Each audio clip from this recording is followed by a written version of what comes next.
George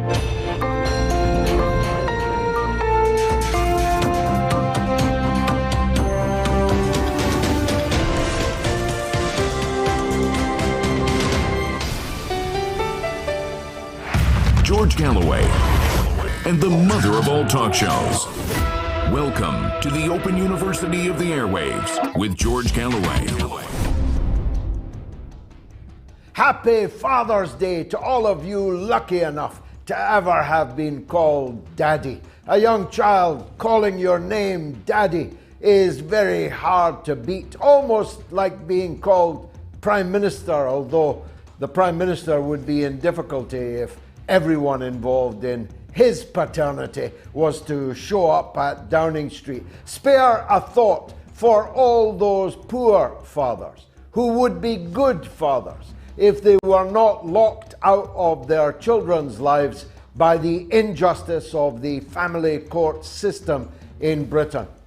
And spare a thought to the schmucks who ran away from their responsibility as fathers, not just diminishing their own lives, but potentially wrecking the lives of their children. And happy anniversary to us. In this iteration of the mother of all talk shows, we've been going exactly 3 years. On the 23rd of June, the first edition of this mother of all talk shows that began in January of 2006 was launched, and what a roller coaster it has turned out to be. We'll be talking about the great Julian Assange in the week when, next to Pontius Pilate, there's nobody I would have wanted less to be in the hands of their tender mercies than Priti Patel. Not so Priti Patel. She washed her hands of Julian, and he may very well be one step closer to the gulag that is the American injustice system. And we tremble on the edge of war in the Middle East, and nobody is doing anything about it. In fact, nobody knows anything about it, but they will after this show on the mother of all talk shows this evening. And the new head of the British Armed Forces tells the British Army that they must get ready to fight World War III in Europe against Russia. The problem is there are more black cabs in London than there are members of the British Army, and the entire British Armed Forces could all fit comfortably in Villa Park, a mid-table Premiership football stadium. And then there's the fact that World War III in Europe would be the last war. There would be no British Army left. There would be no British people left. There would be no Britain left. And we'll be looking at Sri Lanka, perhaps a case study in what is just about to come in different parts of the world, including countries near you. And of course, forever we'll be talking about Julian Assange, the great Australian, with another great Australian, Major David McBride. So fasten your seatbelts. It is going to be, of course, a bumpy ride, because it's the Open University of the Airwaves. It's the mother of all talk shows. Curious about our curriculum? Have something to say? Then call us now to join the debate on the mother of all talk shows. The only education you can get for free.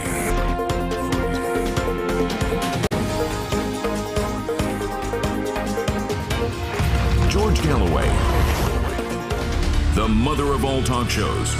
With George Galloway, the world is our classroom, and you're welcome to sit in and join the seminar. Get voting now on our first poll of the evening, because we want it to be a bumper poll. Should Assange be extradited to the USA? A, yes.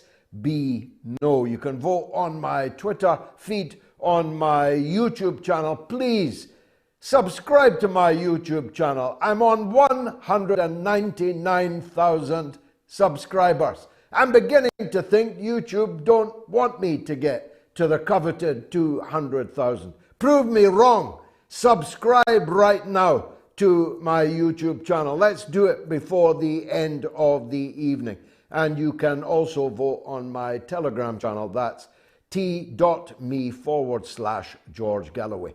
And please throw your lot in with our fighting fund to bring back first the podcast, second the midweek mother of all talk shows. Zook Zugski already donated £5. Thanks for that, Zook. Says, good evening, George. Pleasure to be here and a pleasure for me to be talking with you, Zook. And Ash Urbanipal gave $1.99 and says, I accidentally hit yes on the poll. Well, we'll discount you.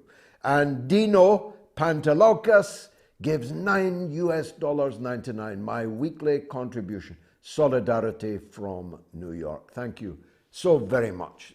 You can donate on the super chat function on the YouTube. I'm pausing momentarily because some extraordinary breaking news. Macron fails to win outright majority in the French National Assembly elections. Vive Mélenchon! Vive la France, vive la République, down with the little Napoleon. Assembly elections projections show Macron has failed to win an outright majority. That's cut him down to size. Oh wait, he's only 4'11", as we say in imperial measures. That's in his Cuban heels. Anyone remember Cuban heels? Let me get started. It was as characters as diverse as the right-wing English columnist Peter Hitchens and the left-wing Scottish nationalist Craig Murray, the former British ambassador who will be on the show this evening.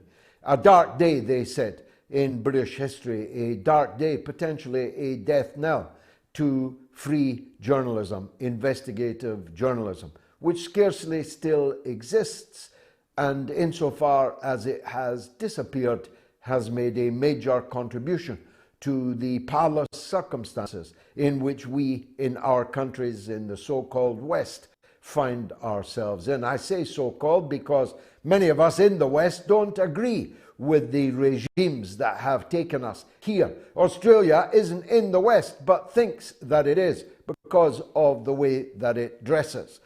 And of course, the definition, self-definition of West, even if taken at its largest, constitutes not 15% of all the people in the world and far less than 50% of all the wealth in the world. The dark day they referred to was Priti Patel, the British Pontius Pilate, who washed her hands of her opportunity to enter history as the person that said, up with this we will not put. We will not prostitute ourselves completely to the United States of America. We will not go quietly into the good night that any regime in the world, if it's powerful enough, think one day Saudi Arabia, or if you're otherwise inclined, think one day China, one day ordering the British to deport to them someone who has offended, annoyed, transgressed against them, even if it is on an explicitly political basis. So, to continue my unlikely metaphor, if in 10 or 20 years from now, Britain is entirely beholden to the Chinese finance and industrial capital, increasing stranglehold on the economies, and China tells us that Peter Hitchens must be sent to them because he has trespassed against them, this week made it much more likely that British courts and British ministers will cry uncle and send even their own compatriots, and in this case of Julian Assange, an Australian citizen who never committed any offence in Britain, who never committed any offence in the United States. He was never in the United States. The person who committed the offence in connection with which he is charged has already been punished, Chelsea Manning, and sent to prison. They had the right to prosecute her. Whether they were right to do so is an entirely different matter, but they did, and they convicted, and they imprisoned her.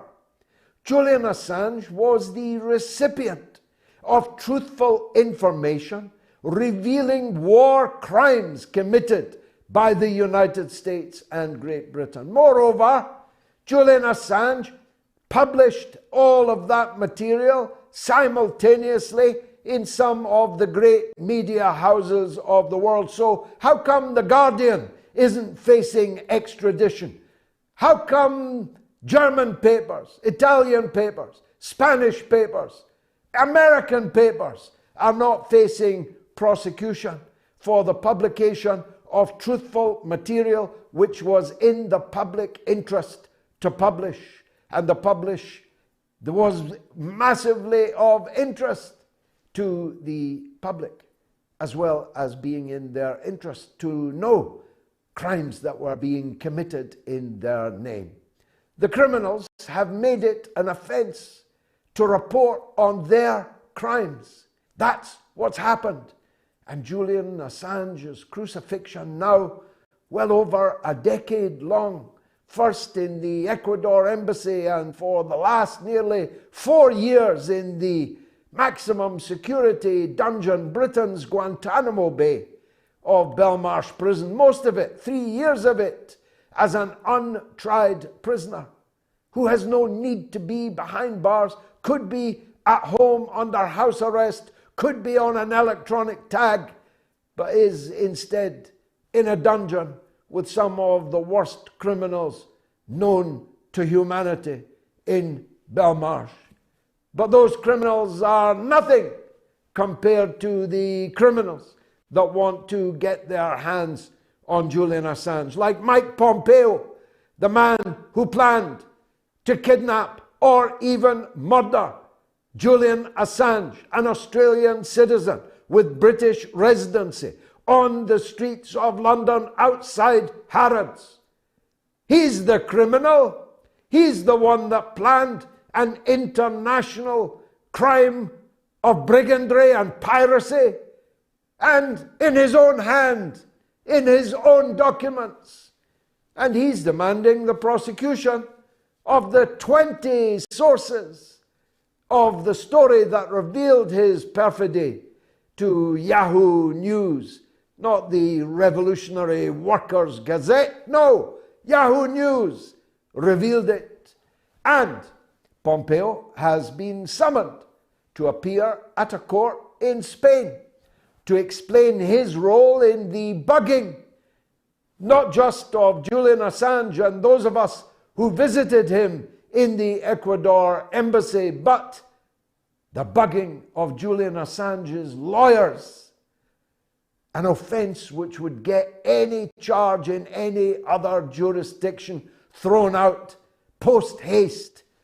The American government under Mike Pompeo was studying closely all of the secret legal argumentation of the legal team of the man Pompeo was prepared to kidnap and murder. We'll be exploring what happens next and the depths of depravity revealed so far in this case with the Honourable Craig Murray, former British ambassador, historian and human rights activist, momentarily.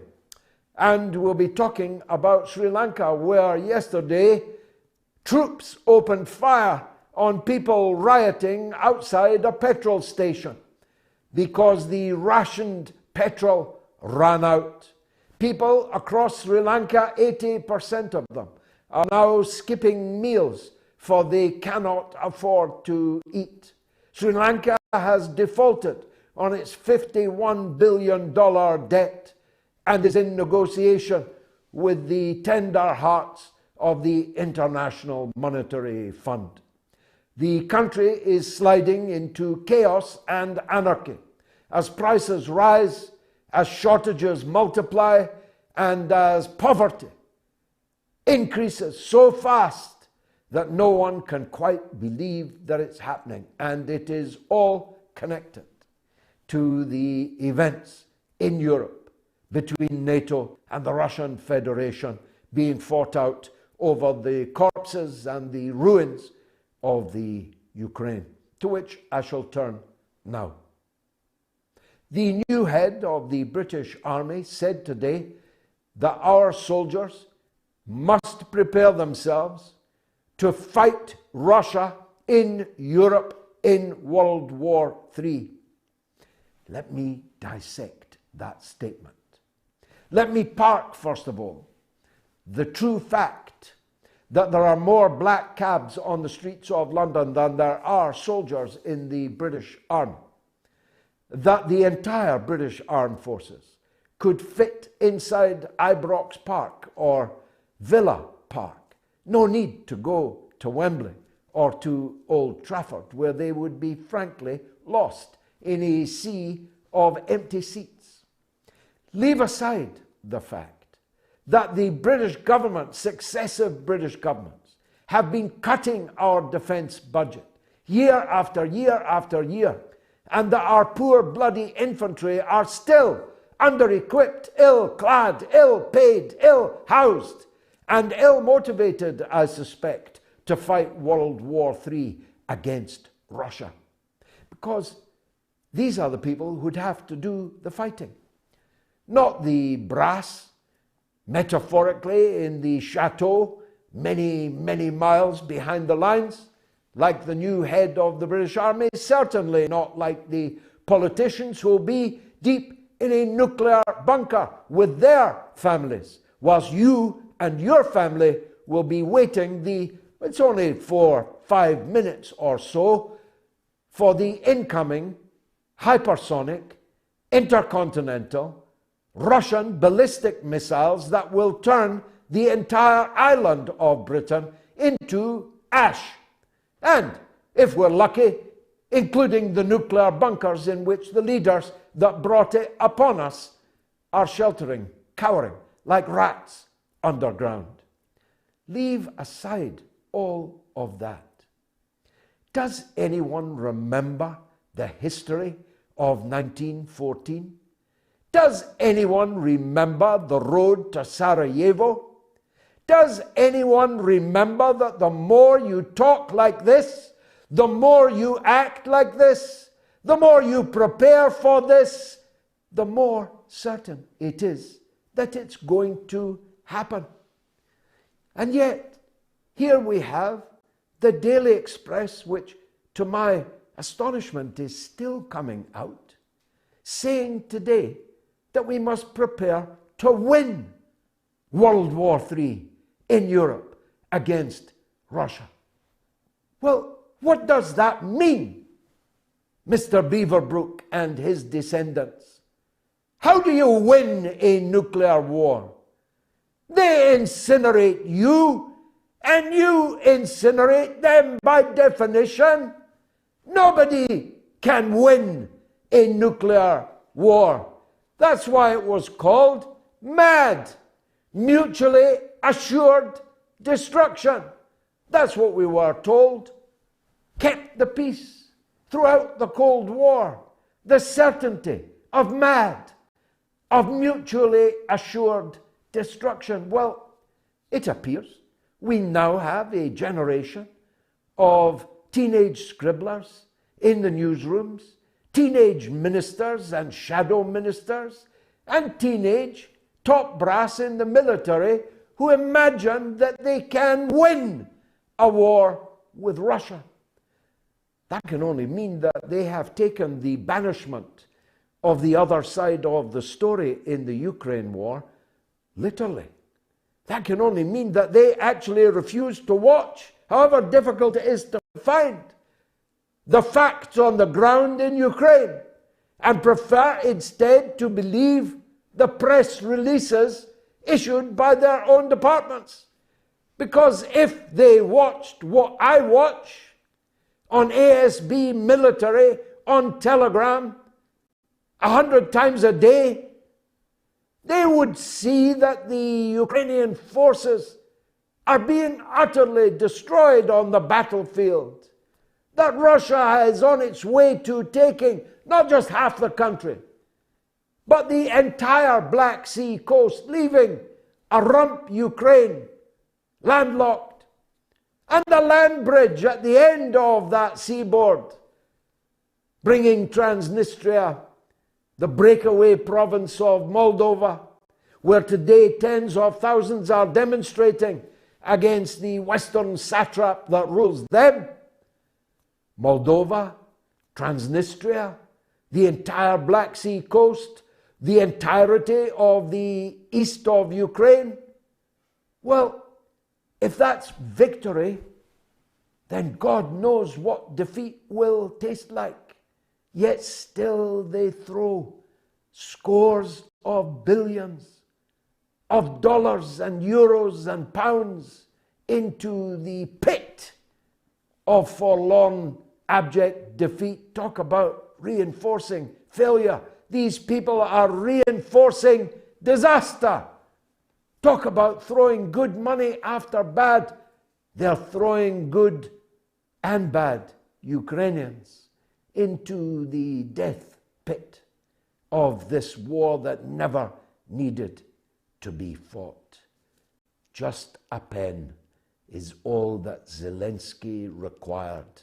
His signature on a piece of paper that said, we will never join NATO. We will be a neutral country, and we will honor the Minsk I and Minsk II agreements. And this war need never have happened. And all of the economic disaster in the sanctioning countries, not in the countries being sanctioned, would have been avoided. France is now cut off from the Russian grid. Germany began today to ration fuel for its people. And it's a long way to winter, about another 15 weeks before we'll have to turn the heating back on again. So fasten your seatbelts. The first guest, the Honourable Craig Murray, is coming up right after this.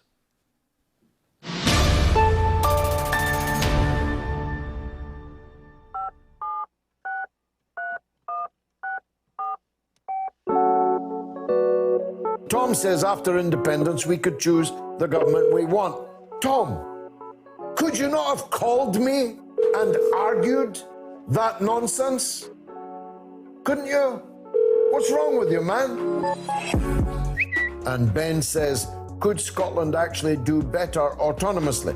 Like I want California to secede, but I think we'd thrive if not burdened by the rest of the US. How very revealing of you, Ben. How utterly revealing of you. And Philip says, how any Labour or Tory supporter has the nerve to say the SNP are corrupt is beyond me. Why do you people not have the guts to call up instead of cowering behind one single name on social media?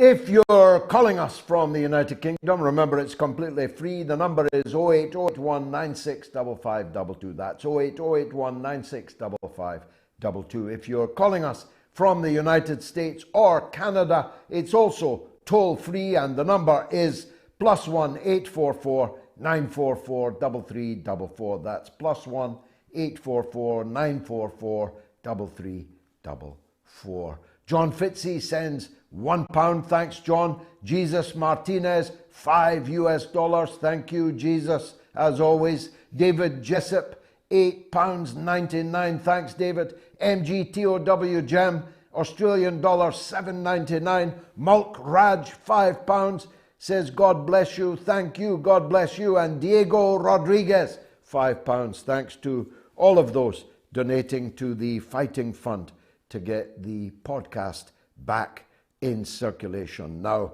the Honourable Craig Murray is one of the most formidable historians, writers, chroniclers of our time, and was once the most honourable of British ambassadors. So honourable that Tony Blair had to sack him for, and I quote, over-focusing on human rights. Just think about that. The Honourable Craig Murray joins me now on the line on the subject of Julian Assange. Craig, as always, a warm welcome. I suppose it was to be expected that Priti Patel would decide as she did. What happens next? Yeah, I think it would have been an astonishing shock if Priti Patel had suddenly exhibited any interest in freedom of speech or any other kind of freedom. What happens next is we now get to appeal to the High Court on all the major issues. What happened previously, of course, was in the Magistrates' Court. The magistrate ruled against extradition on health grounds and on grounds of the petitions in American prisons. And the High Court heard an appeal by the United States against her ruling, and the High Court ruled in favour of the United States. But that High Court hearing was therefore only on health and prison conditions. Now, what happens is that Julian gets to appeal on all the other issues, which are the major issues, on freedom of speech, on the freedom of journalists to publish, and on the bar on political extradition in the UK-US extradition treaty. So now we get to take all those issues to the High Court. Can we take the last of those first, mainly because I was myself involved in it as a Member of Parliament at the time. I was given an assurance by the then Home Secretary David Blunkett that a case like Julian Assange's, which was a mere hypothesis of mine at the time, would not lead to extradition. He said on the face of this bill, on the face of this treaty, it precludes extraditing people for political offences. I must confess I was so naive, I went away largely satisfied by him. Yet I now discover that the claim is that there is no such disbarment. Enlighten us. Well, the disbarment definitely exists. I mean, Article 4 of the treaty says very plainly there can be no political extradition. But what the magistrate ruled, and what is very important in other contexts of what is happening here, is that a treaty has no binding force, and that in effect international law does not have any force in the United Kingdom unless it's incorporated into domestic legislation. And as the Extradition Act of 2003 does not include a bar on political extradition, therefore the bar in the treaty itself has no force. This is quite astonishing because the treaty itself is the treaty under the terms of which the extradition is taking place. So to say that the terms of that treaty has no force, of course, makes no sense. But it's a line being taken in general by the UK courts. So far, the High Court's ruling has been that, for example, it doesn't matter what it says in the Refugee Convention. That according to the Refugee Convention, it would be illegal to deport refugees to Rwanda, but that is not incorporated in UK law. So no matter what treaty we've signed, the UK is not bound by anything it has signed.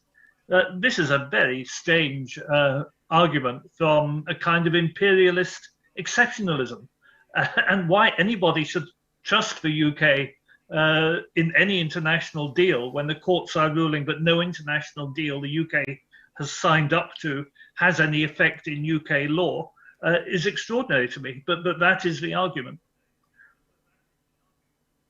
Turning to the press freedom issue, your friend and mine, Kit Clarenberg, poses the questions very brilliantly today. If Julian Assange has committed a crime worthy of this extradition and the potential 175 years in jail. Why not The Guardian and the New York Times and the other major news houses, media houses that published the dripping roast of Julian Assange's revelations? No, that is exactly right. This is an astonishingly selective prosecution, because many, in fact, all really of the major mainstream media published the revelations by Chelsea Manning for which Julian Assange is being prosecuted.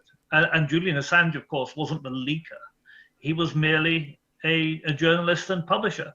And this is a terrible precedent. Of course, the argument is that this is a terrible precedent and affects all journalists. And that we should remember, of course, Julian Assange was nowhere near the United States when he published. And Julian Assange is not an American citizen.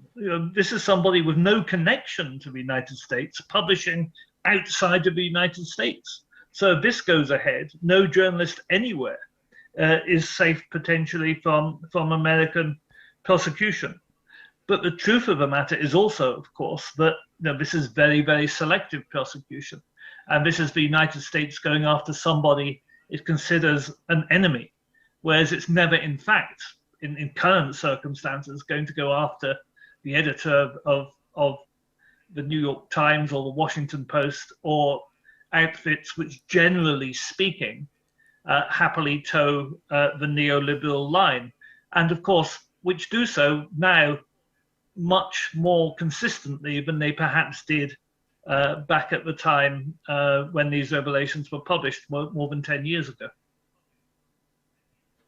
Well, it's an interesting fact revealed, to me at least, by Kit Clarenberg's piece this morning, that in fact The Guardian published these revelations before Julian Assange and WikiLeaks did, because WikiLeaks, through the night, were busily redacting names of people in the documents so that they would not personally be endangered by the revelations.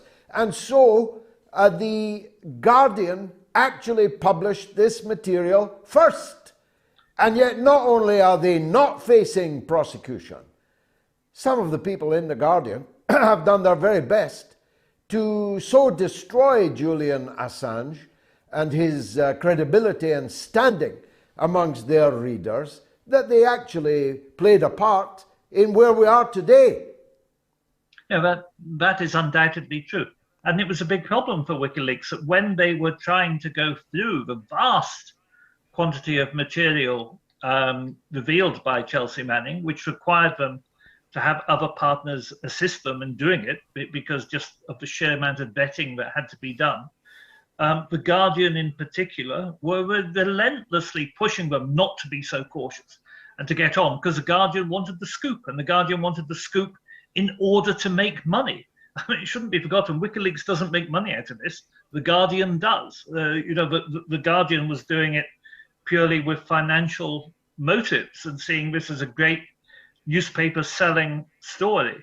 And it was, of course, the release of the unredacted material came when two Guardian journalists, David Lee and Luke Harding, published the password to crack the unredacted material in a book as a joke. As a joke, they made the password to crack the unredacted material the chapter heading of a book. They thought that was jolly amusing in their kind of schoolboy japes manner, and claimed to have been shocked that anybody worked out that chapter heading was the password. So the Guardian's very culpable in this. The Guardian, of course, nowadays is a very reliable mouthpiece for the security services, as we see again today with its sister paper, The Observer, printing a quite ludicrous further attack on people who query the official narrative in Syria. Sadly, the sheer amount of hypocrisy surrounding the Assange case is one of the dreadful things about it. Now, what about the fact that you and me and Much more importantly, Julian's lawyers were being spied upon illegally in the Ecuador embassy, and this has given rise to a criminal case in Madrid, to which you at least will be giving evidence. You were unable to do so earlier, but are now free to do so. Tell us what might come out of that, and will that come up in the appeal? It certainly will come up in the appeal. It was dismissed effectively as irrelevant by the magistrate, who didn't seem to think that the fact that the country requesting extradition was spying on Julian, spying on his lawyers, and seeking to kidnap and murder him should be a relevant factor in extraditing him to the very people doing that. That will again be tested in the High Court. It is astonishing to me, as you quite rightly said, in any other case, if one side of the case is spying on the lawyers and the legal papers of the other side, the case would be chucked out by any judge, pretty well any jurisdiction in the entire world. That hasn't happened in this case is gobsmacking. It's amazing. And remember, it's not only the case of that spying in the embassy. They also were following the lawyers. They were burgling the lawyers' offices. And on top of which, when Julian was eventually removed from the Ecuadorian embassy, his papers were taken to Quito by the Ecuadorians, so that all his legal papers, all his legal documents were handed over to the CIA, as was admitted in court in his extradition hearing. So not only did they spy on all his legal conferences, they have all his legal papers. And for one side of a case to have all the legal papers of the other side of the case, it's simply unprecedented. It is just unbelievable that has not stopped the case. So, of course, the appeal will grind exceeding slow, but that means that Julian will continue to die a little every day in Belmarsh prison, doesn't it? Yeah, I mean, we're extremely worried about his health. And there has been a very, very plain deterioration, both physically and mentally. And there comes a point where you worry about whether, on his release, whether that is reversible or not. Keeping him in effectively close to solitary confinement in circumstances in precisely the same regime as the most dangerous convicted terrorists in the country, when he's just a journalist and publisher, is something which, again, is indefensible. There is no need for it whatsoever. Quite so. And finally, the new Australian government, Craig, have we any reason to be optimistic that they will take a more proactive role? Well, I mean, they are generally less objectionable than the last Australian government, but at the moment, there's no sign of there being any less a US puppet. But I think the public opinion among the supporters of the new Australian government is quite firmly in favour of Julian. So let's hope we can work something through in that way. Honourable Craig Murray, thanks as always for joining us on the mother of all talk shows. Craig Murray, former British ambassador to Uzbekistan. Should Assange be extradited to the USA? That's the poll question tonight. Please get voting. A, yes, 7%. B, no, 93% on Twitter. On YouTube, please subscribe to my YouTube channel. Yes, 5%.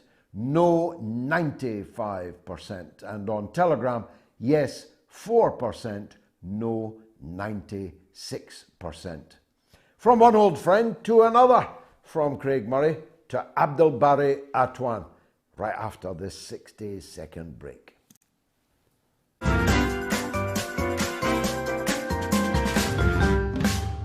And it's a very, thank you for, I'm a big fan of your show, Gigi. Great debate, great. And I'm Scottish. I'm very passionate about what's happening there, I had a great mom. She was Scottish, Mary MacLeod. She taught me well.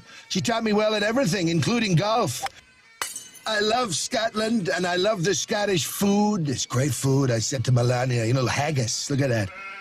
What's more Scottish than that? Me. I am that haggis. She said, what, thin-skinned and full of crap? You are listening to the mother of all talk shows with George Galloway.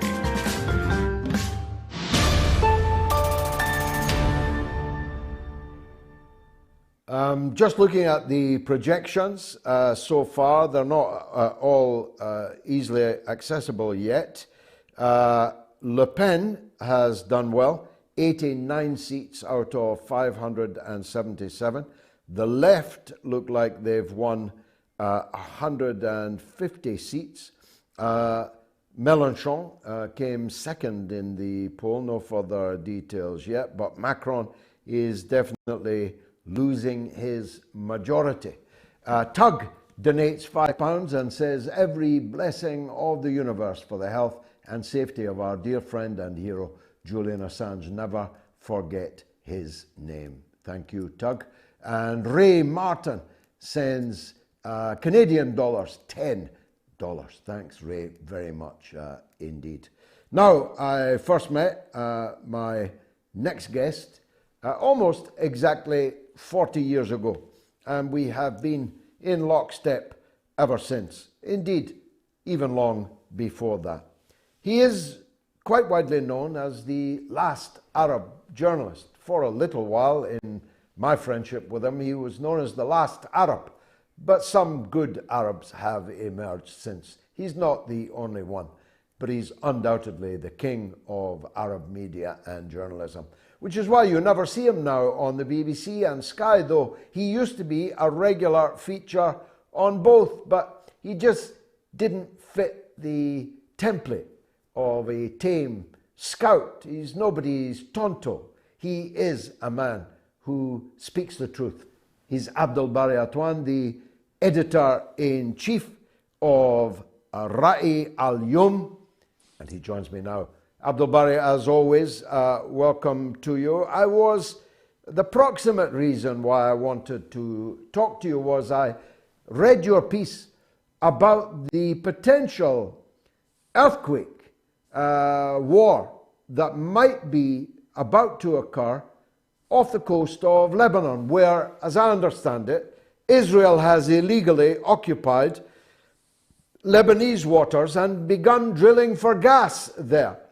The Lebanese state is too weak to do anything about it, but Hezbollah is anything but too weak. And Hezbollah have promised to do something about it. What happened next after you wrote that article? George, it is a pleasure to be with you as usual. And you are saying the truth all the time, and you are facing the same problem, the blackout from here and there. But anyway, we will survive and we will resist. About a month ago, I was in Lebanon. George, Lebanon, and you know it very well, Beirut, it used to be the jewel of the crown of the Middle East. The situation is very depressing. People are really starving. 90% of the Lebanese people below the poverty line now. They are really searching on the rubbish bins and to find food to eat. There is no electricity, there is no water, there is no any kind of public service at all, no medicine, no hospital. You know, the country is really facing a very, very depressing situation. And while at the same time, they have, about $600 billion of, gas and oil under their water. And despite that, the Israeli are banning the companies from drilling for, in order to give those people some life, decent life. But it is a conspiracy. If you notice one thing, George, and I'm sure you are aware of it, the Palestinian who have their gas in Gaza, the Lebanese who have their oil and gas reserves and their water around Beirut and the south, and the Syrian also, they have a huge reserve of gas and oil. And all these three peoples are not allowed. They are starving. They are under sanction. They are really punished by the American and by the Israeli. And they are not allowed to drill for oil or for gas.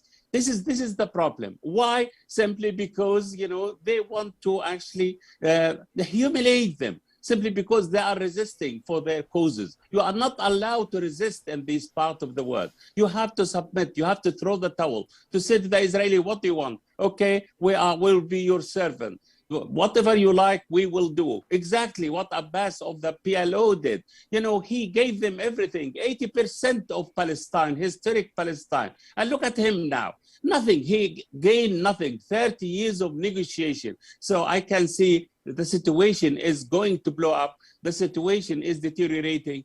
I believe the resistance in Lebanon, Sayyid Hassan Nasrallah, he threatened in his last speech that, you know, either we drill for oil, gas and for oil, field, or you know, we will prevent you from drilling. It is our land, it is our water, you are occupying it, and so we are not going to give up anymore. So I expect a huge problem is coming. I expect a war is coming because the Lebanese people decided to die actually by resisting the occupation, neither to die because of poverty and because of famine. So the promises, and you know, you can call them threats, but in Nasrallah's case, I think we can say they are promises. When he promises to do something, he always does it. Unlike some Arab leaders, he doesn't make idle threats or hollow promises. When he makes a promise, he usually keeps it. So what exactly did he promise? And when is he likely, do you think, to keep it? You know, George, when you see your people starving to death, when you see there is no medicine, when you see there is no petrol to fill your car, when you see your currency is, you know, losing about 97% of its value, when you cannot actually bring milk to your children, what do you expect him to do? This is the problem. A situation is seriously very, very depressing. All people are begging in the streets, to be honest. I was there. I was so depressed to see the situation. Sayyid Hassan Nasrallah, he is a man who respects his word. You know, he is a man who can take the decision of war, who can, you know, press the button. He doesn't hesitate. And the Israeli know that very well. They know when he promised to launch a war, when he promised to actually attack these drills in the Lebanese water, or at least the disputed water, he will do it. So personally, I did listen to this speech. It was actually on picture, on television. So I can see this man very relaxed. It seems he took the decision. When he is going to send the first missile to hit the Israeli rigs, I don't know, but it could be any minute. It could be tonight, it could be tomorrow, it could be next week, but I can see the war is coming. This man, when he says something, he actually do. He deliver. He fought the Israeli in 2000 and he kicked them out of South Lebanon, liberated South Lebanon. In 2006, he fought a war with the Israelis and he defeated them. Now it is the time, to be honest, that he will actually liberate his oil fields, his gas reserve on the seashore of Lebanon. Now, of course, Israel has been upping the ante for the last weeks and months. For example, destroying the airport in Damascus, something which went almost unreported in the Western world. I mean, imagine if the Russian Air Force had destroyed the Polish national airport. How big a story that would be. And then think that Israel destroyed the international airport in Damascus, marking a new line crossed by them. Russia has warned Israel to stop these reckless attacks on Syria. It seems that the Israelis are spoiling for a fight. So this could be a wider regional war.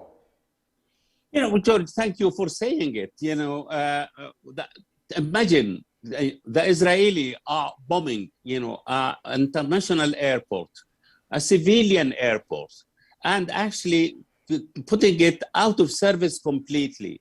So if this happened anywhere in the world, you will see condemnation, especially the free world, who are talking about freedom, who are talking about human rights, who are talking about free trades, nothing at all, as if, you know, they are hitting an airport in the other planet, you know. So this is the problem which we are facing. The Syrians are under sanction for the last 11 years.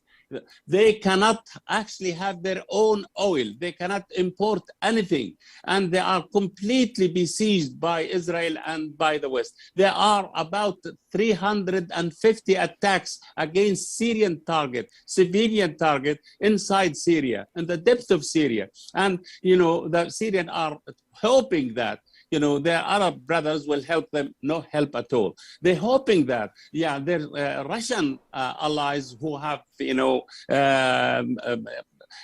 military bases on the Syrian territories, they never said to their Israeli friend, stop it, enough is enough. You are humiliating us. You are humiliating Russia. You know, Russia is the closest ally of Syria, and the Syria is the closest ally of Russia. And despite that, the Russian is doing nothing. Okay, you are a superpower. You are our friend, I mean Syrian friend. You have military bases and air bases in Syria. Why don't you protect your ally?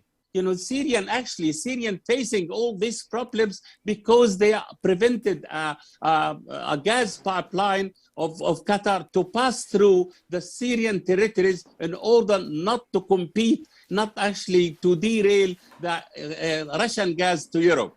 And despite that, you know, the Russians are not, okay, yes, they helped the Syrian to defeat so-called terrorists and to try to keep the unity of the Syrian territory, but this is not enough. Why, when it comes to the Israeli, the Russians do nothing, absolutely nothing. And even there are reports in the Israeli media saying that the Israeli coordinate their attacks with the Russian before actually they send their missiles or warplanes to bomb Syrian target, whether the airport or whether cities, whether the other saying civilian targets. So this is the problem. And now I'm telling you, George, there is a huge frustration among the Arab people. I'm not talking about the Arab government when it comes to Russia. They are saying why the Russians are doing this. You know, we are supporting the Russians. We are not actually, you know, send our oil or our gas in order to help Europe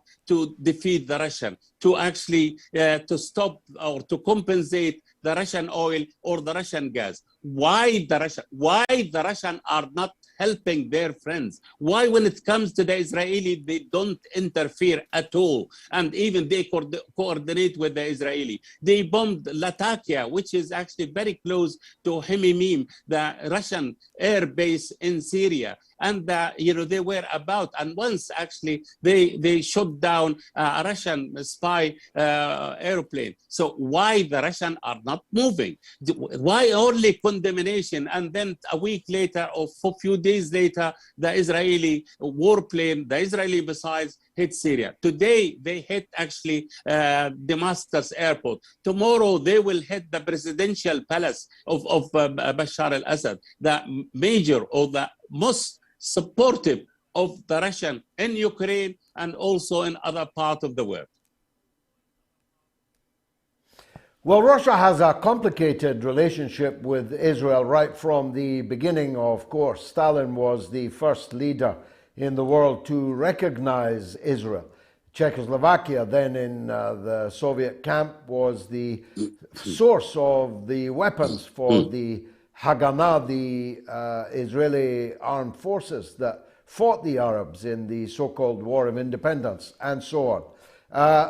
I wonder, though, if we may be reaching the end of Russian strategic patience. I did see, after the attack on the international airport, a new note in the voices of the Russian spokespeople. Maybe they have reached their limits. Well, I hope you are right, George, because honestly, it is now 5 years and these bombing continue on Syrian targets. And the Russian only condemned this. Okay, they recall the Israeli ambassador in Moscow and they complain and they protest saying that you should not bomb a civilian airport, but nothing after that. I bet you maybe in a few days' time, the Israeli missiles will hit other places, other targets inside Syria. You know, what amazed me, George, I used to be the darling of the Russia Today, English and Arabic, the darling. You know, okay, the British banned me, the Canadian banned me, the American CNN also banned me simply because I'm saying the truth like you, George. Now, Russia Today, I don't appear in Russia Today, while at the same time I understand that the American actually create this problem in Ukraine. That's, the American actually used the Ukrainian president as a tool in order to, incite the Russian to invade Ukraine. This is the problem. Despite that, imagine that. They don't come to me at all, which, thank God, I am not really, I don't need it. I am everywhere in the social media. But imagine that. This is Russia. We are the left. We are accused of taking the Russian side. So it seems the Israeli influence inside Moscow, inside the Russian media is very strong. Very, very, very strong. Okay, ban Abdel Atwan. They banned Abdel Atwan. Abdel Atwan doesn't appear anymore in Russia Today. They used to have a camera in my office every day. So why they changed their mind? I believe it is the Israeli domination of the Russian media, the Western media, and people like us. They don't have any platform in order to say the truth. Where is the freedom of expression? Okay, there is no freedom of expression in Russia. We understand that. It is, and still now they consider it a communist country. But where is the freedom of expression in the BBC, in Sky News, in ITV, on Channel 4, and even Great Britain, the new one channel? Once they asked me, and then suddenly 2 hours before the program, say, Mr. Atwan, thank you very much. Even a channel which is brand new, immediately. So, George, I am really frustrated. When we came to this country, there was a freedom of expression. There was a proper democracy, proper human rights, a proper, actually, civilization. Now, to be honest, I'm really feel sorry for the Western world, which used to say freedom of expression is the jewel of our crown. There is no freedom of expression. People now are going to the social media, and I believe this is really very, very sadness. To be honest, very sad to see the freedom of expression disappearing completely. They even intervened to prevent my channel on YouTube, and they actually canceled all the advertisement which used to help me, to help my family to survive. So imagine, they're even following us on the social media. They closed my account on the Facebook. I don't know. They never give me any explanation. This is the second account they closed it. So I stopped using it. So where shall we go? Where shall we talk? Where shall we express our views? I am a refugee. I was born in a refugee camp. I am really suffering. I really, passed through a very, very difficult time. My family actually starved in most of our life. That despite that, we are not allowed to express our feeling, to express our resentment, to express, our suffering on the media, British media in particular. And who is responsible for my cause? Who actually responsible? Who established the Israeli state on account of my own people, on my own as a Palestinian, and kicked us out of our cities, our villages, our towns? And despite that, I am not allowed the British media to say the Israeli are occupying my land. I am not allowed to say that the Israeli are killing my people in Gaza, my brothers, my sisters, my fellows, my friends. This is the problem. Where shall I go and talk about my miserable situation? Where shall I go and talk about the situation of my people, where people are killed in the streets without any actually, without being even a resistant, without being carrying a gun or even a knife or even a stone? Even now, with many people were killed who were passing in the streets by the Israeli army. So the problem is when you talk to them, say, no, thank you. You are supporting, radical. Radical what? People are defending their land. There are people. We believe the West when we went to talk to the Israeli. We have been talking to the Israeli for 30 years. What's the outcome? It's about 800,000 settlers in the West Bank and Jerusalem. Even now, they are storming Jerusalem between now and then, and they want actually to occupy the Al-Aqsa Mosque, which actually a holy place for 2 billion Muslims all over the world. Abdel Bari, you're always welcome here. Thank you very much indeed for joining us on the mother of all talk shows. A very powerful discourse. I didn't have the heart to point out to Abdel Bari that giving an interview on RT right now, if you're a British citizen or living in Britain, is a criminal offence and would constitute a prosecutable tort, which could land you in the cell next door to Julian Assange. That's why you don't see me on RT. Well, I was thrown out of some places in my lifetime, but never a place as historic and salubrious as Edinburgh Castle. Scottish independence on the rocks. Take a look at this.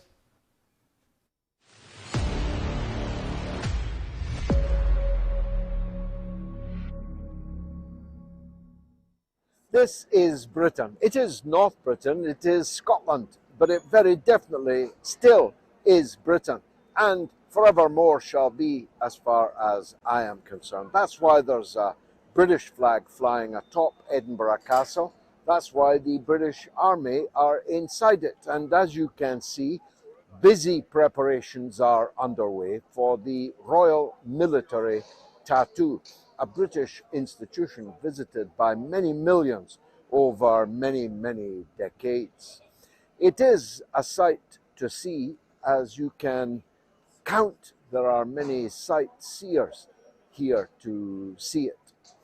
I speak on the day that the separatist Scottish National Party launched yet another bid to break up Britain, to separate Scotland from the rest of the country. The Union of the Crowns took place more than 400 years ago, ironically at the behest of a Scottish king who had become the king of both Scotland and England. A century later, in 1707, so well over now 300 years ago, the country joined with England and with Wales and became the United Kingdom. That ought to have been the end of the matter, but over the course of the 20th century, from the early 1930s, when a group of fascist sympathizers with Hitler, formed what became the Scottish National Party, the argument about separatism has continued interminably, to the point that David Cameron, unwisely, certainly unwisely allowing the separatists to call all the shots, put it to a referendum in Scotland in 2014. He allowed the nationalists to choose the question. He allowed the nationalists to choose the date. He allowed the nationalists to choose the franchise. So that, for example, the captain of Liverpool, the captain of Manchester United, had no vote on whether they were to become stateless, whether their country was to break up. But the captain of the Lithuanian football team, who happened very briefly to be living here in Edinburgh, did have a vote. Go figure. But notwithstanding all of these foolish concessions by David Cameron, the people voted in a once-in-a-lifetime referendum. A final say, as it was described by the nationalist leaders at the time, and the people voted overwhelmingly to remain a part of Britain. I predicted to the percentage point the exact result of that referendum in which I was active. I predicted on Andrew Neil's BBC show on the Sunday before polling that we would win 55 to 45, as indeed exactly we did. Now that very definitely should have been the end of the matter. The people had been asked in a binding referendum whether they wanted to leave Britain or not, and had decisively rejected it. But instead, every day since 2014, Scotland has been dogged by what I call the neverendum, the attempt to reopen the matter and hold yet another referendum, which, if it didn't go the right way, would of course be merely the precursor to yet another referendum and another, until the separatists eventually got what they want. And on this day, in which I stand in the esplanade of Edinburgh Castle, Nicola Sturgeon has just issued yet another divisive proposal for a referendum, this time an almost certainly illegal one, because without the permission of the Westminster Parliament, there can be no referendum on Scottish independence. And so the plan clearly is a kind of UDI, a kind of unilateral declaration of independence. Plainly, they intend to hold an illegal referendum in the hope that that will force Westminster's hand to begin negotiations with them about independence. Now, you probably already know I'm not a supporter of breaking up countries. I'm not someone who believes in separatism. I don't believe in it in Ireland, in Yemen, in Cyprus, in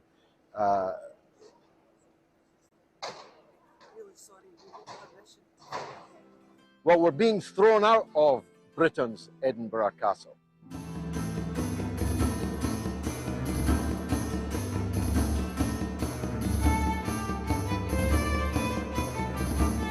Well, as I was saying before, I was rudely interrupted by the forces of the Crown. Well, a servant of the Crown, really.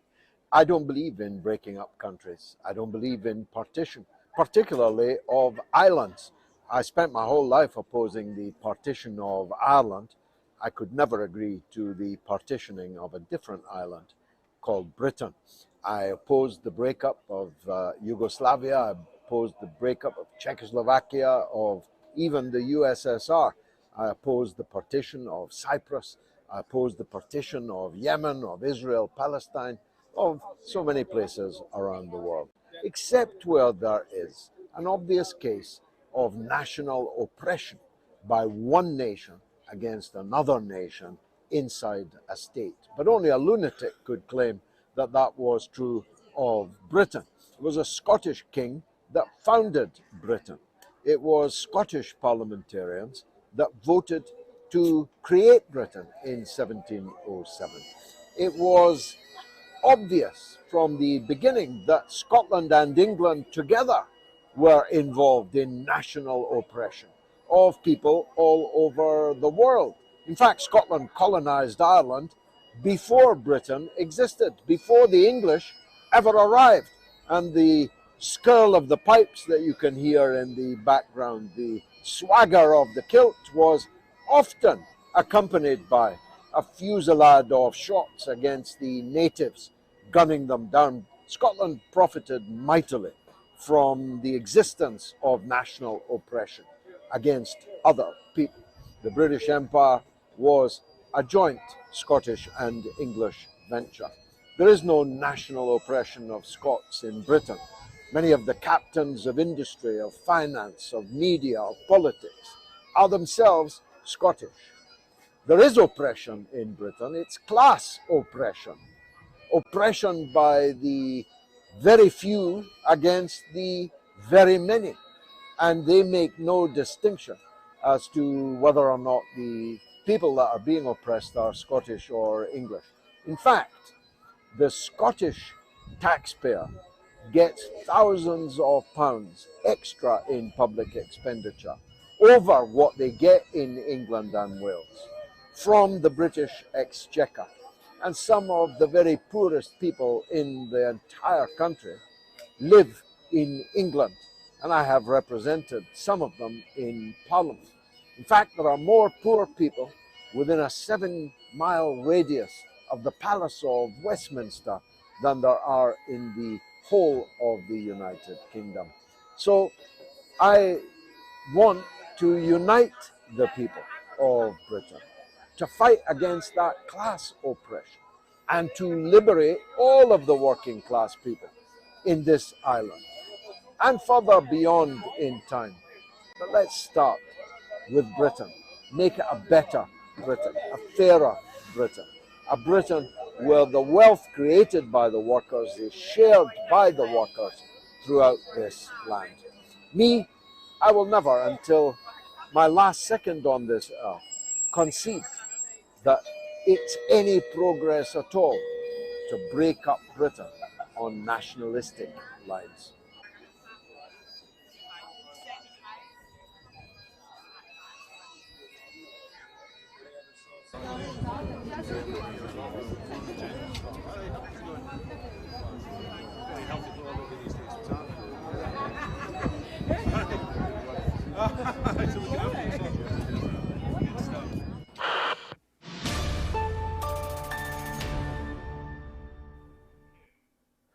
Turned out the bagpiper was a bit of a fan of mine, as was the Polish shopkeeper at the top of the Royal Mile and the Egyptian, half-Egyptian son of an Egyptian father and a Scottish mother, both of whom introduced themselves to me on that very short walk down to the bagpipe.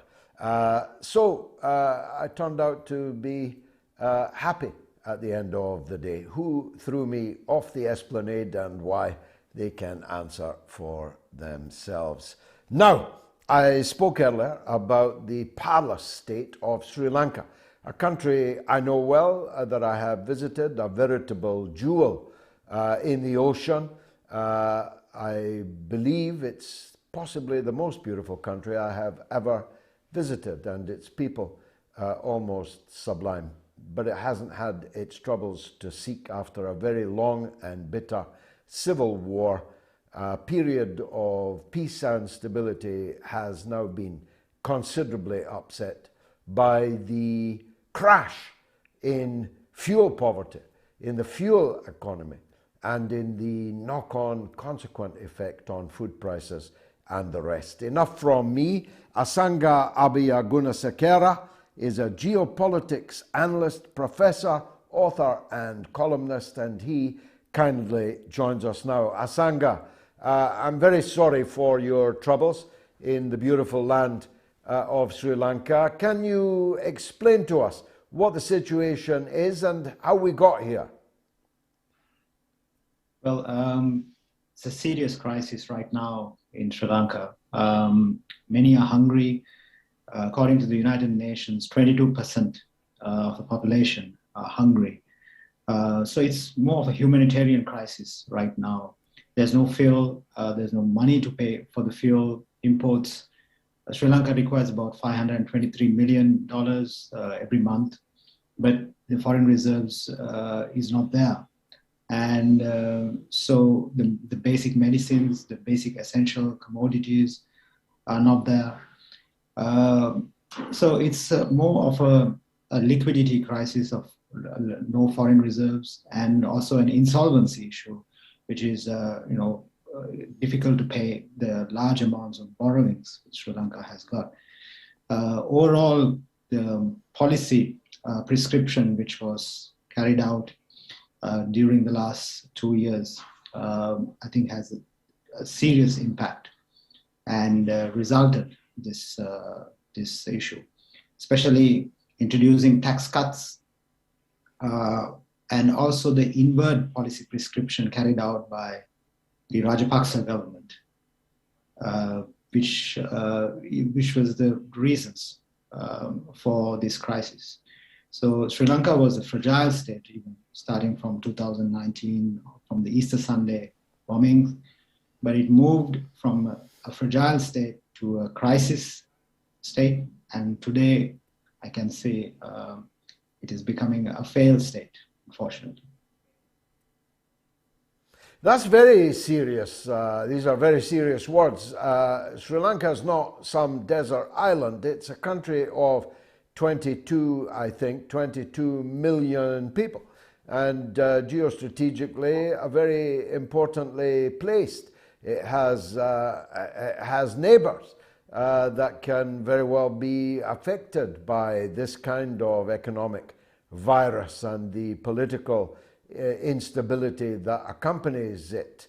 So let's start drilling down on the policies of the last 2 years. Is that the timescale that you think all this intensified to this critical mass in? And why? Who did it and why? Well, the Rajapaksas came into power in 2019, the president, and followed by his brother. It was the first time that Sri Lankan political history we had a sibling regime, the two brothers as president and prime minister, and also multiple family members, including agriculture, defense was also part of it, as well as many other youth. Totally six family members were ruling the country. One ministerial portfolio, for example, the agriculture, he was in charge of chilies, onions, commodities. So all the portfolios. So basically, the entire economy was run by the finance minister was another brother.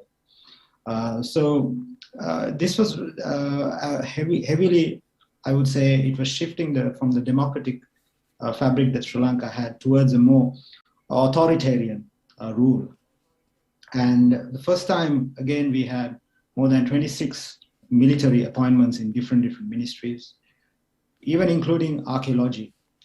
So ministries, the customs to all of the ministries. It's more than the Pakistan portfolio of militarization. So these are the dangers that the Rajapaksas introduced, and the protest was, which came, starting from this year and then moving towards burning the houses of the parliamentarians, and the Prime Minister Rajapaksa was forced to step down. So it was a sort of I would say, accumulation of all this authoritarian rule, as well as the suppression of human rights concerns, and also introducing, they carried out from the Prevention of Terrorism Act, multiple arrests, interference of judiciary. 1 year ago in June, I wrote this piece, The Coming Anarchy in Sri Lanka, clearly mentioning that if you continue in this path, we will get into an anarchic situation where we'll have multiple, we had 3 cabinets for the last 2 months. Now we have a prime minister who has 1 seat in the parliament, which shows the political dysfunctionality. So with the economic crisis, there is political dysfunctionality. And so what we have is basically a serious crisis. We have, basically asked help from India, China, many others, the European Union, all the countries. It's a situation that I think we have never faced before. But the protesters want the president to step down. What happened was the family members stepped down, except for the president. So now there's an arrangement with the new prime minister, who has 1 seat in the parliament, supported by the president's fraction, the political party. So that's what's happening right now. And the army are remaining loyal to this president, are they? That seems very foolish of them if they are. Well, first it was moving towards a more militaristic model, and there was fear because of multiple emergencies that was that was introduced by the president, emergency rule. But I'm happy in a way that it moved not towards the military direction, but it moved towards a more towards the parliament, sort of a more democratic path. My fear was because of the heavy militarization that it could move towards like Myanmar, but we were sort of fortunate to move towards the legislature, to the parliament, and work from the immediate appointment from a new prime minister who was the prime minister 5 times. I mean, this was his 6th time becoming prime minister. So, but the problem is the new prime minister who was appointed has only 1 seat power in the parliament. So, so there's a kind of a breach in the social contract also, because he was not elected by the people. So what the protesters want is election, overall system change, prosecuting the corrupt. For example, there were multiple corruption scandals during the family rule, as well as prior to that. But there were multiple interference to the judiciary, to the independent organizations. And one particular dangerous structural adjustment which the president introduced was the 20th Amendment to the Parliament, which basically gave more power to the president, taking power from the Parliament, and taking out checks and balances, independent institutions. So the new Prime Minister has promised a new amendment called the 21st Amendment to reverse it back. So more than structural adjustments, I think what is required is basic food, immediate sort of relief for the people, because people are dying if it goes on like this, without medicine, without basic essentials. There have been sort of violent incidents at the fuel stations, shootings. I mean, it can trigger into, because Sri Lanka, as you know, probably like we had 3 decades of war, 2 full-blown youth insurrection back in 1971 and 1989. So it can trigger the ethno-religious line. I mean, there is heavy, it's a volatile society, so it can trigger anytime with the social distresses. Well, that was to be my last question. Is there a risk that this will ignite again the well-known ethnic and religious fault lines in Sri Lanka, or is the opposition to this president and the regime spanning all communities? Well, if they keep on practicing, I would say, few days ago, they appointed a casino boss to the parliament. But these are not the most prudent measures or more objective measures. Again, to fight the food crisis, they appointed a member of parliament who has accusations on drug trafficking. So, I mean, these are not I don't see as the most the prudent or the objective measures. So Sri Lanka requires immediately to go to IMF. I mean, they have been discussing with IMF, but there is debt restructuring required and all that. So if the government does not take, and if it keeps on, agitating the protesters by appointing a casino boss to the parliament, this is political favoritism. And this would upset further. And definitely, I see a pattern that it is going towards a full-blown an insurrection, because between the people who has no money, or like the one that the United Nations have just predicted, 20% of the population, as well as the multiple university students and everybody who's really angry now. So it can trigger. I mean, it is a situation that this could trigger, I would say, any moment if the government does not address these issues and immediately, the social concerns, as well as addressing what the protesters want. Because if the president remains and the family members goes, then that is not the answer.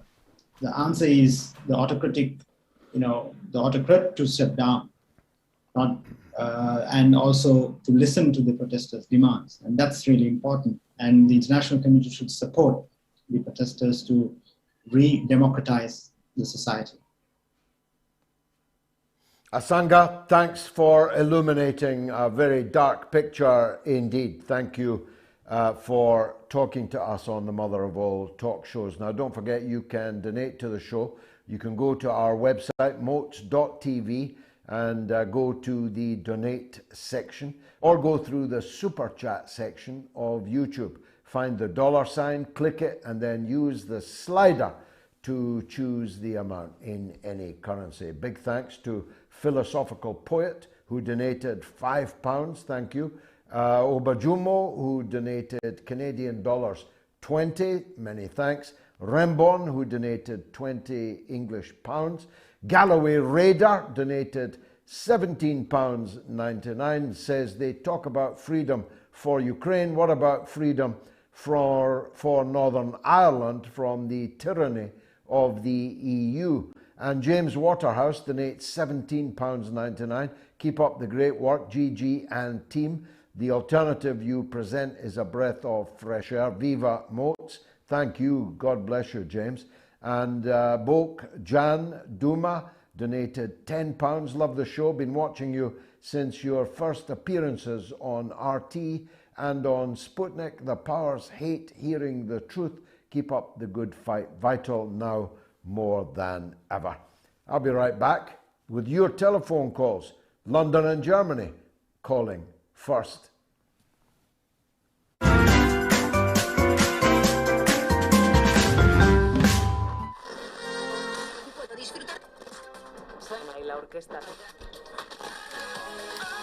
Professor Richard Wolff said that there are mass shootings in the United States every other week. I didn't have the heart to tell him that in fact there are 1.63 mass shootings in the United States per day. They're not all, of course, as utterly catastrophic as the one in the Ross Primary School. These murderous weapons, which went on to kill, slaughter actually, 19 children of the same age as my own, and 2 brave teachers slain with them. A lot of people in the US want to talk about it. I read a sobering stat that kind of puts it all into context, and that is that more children in the United States die of gunfire every year than all of the military personnel in the United States and the police combined. The cops waited for a skeleton key to open the classroom door whilst the children were being murdered inside. I'm sure I've seen American cops kicking down people's doors. They stood waiting rather than deal with the matter themselves. All police officers have an automatic skeleton key in their trunk, or at least it used to be that way, which was a 12-gauge shotgun which will open any lock. So yes, they could have easily gone in there and not waited for the FBI. The United States was born a revolutionary country. It came to power through armed revolution. It knew very well to its cost what tyrannical government, in this case from London, looked and felt like, that they would at least be able to defend themselves. Now that right to bear arms is sacred to millions of Americans. You're there alone in the home sometime at night with the wife, the kids, and there's some bump in the night, and you feel better with everybody huddled behind a bunch of furniture, and you're there with a bead on the door, you know what I mean? And that's what a lot of people, gun sales through the roof here. Yes. Through the roof, because of that. Most people aren't buying AR-15s, but the people are buying for self-defense. They don't trust law enforcement. They don't really trust the government, and they're kind of scared of their neighbors.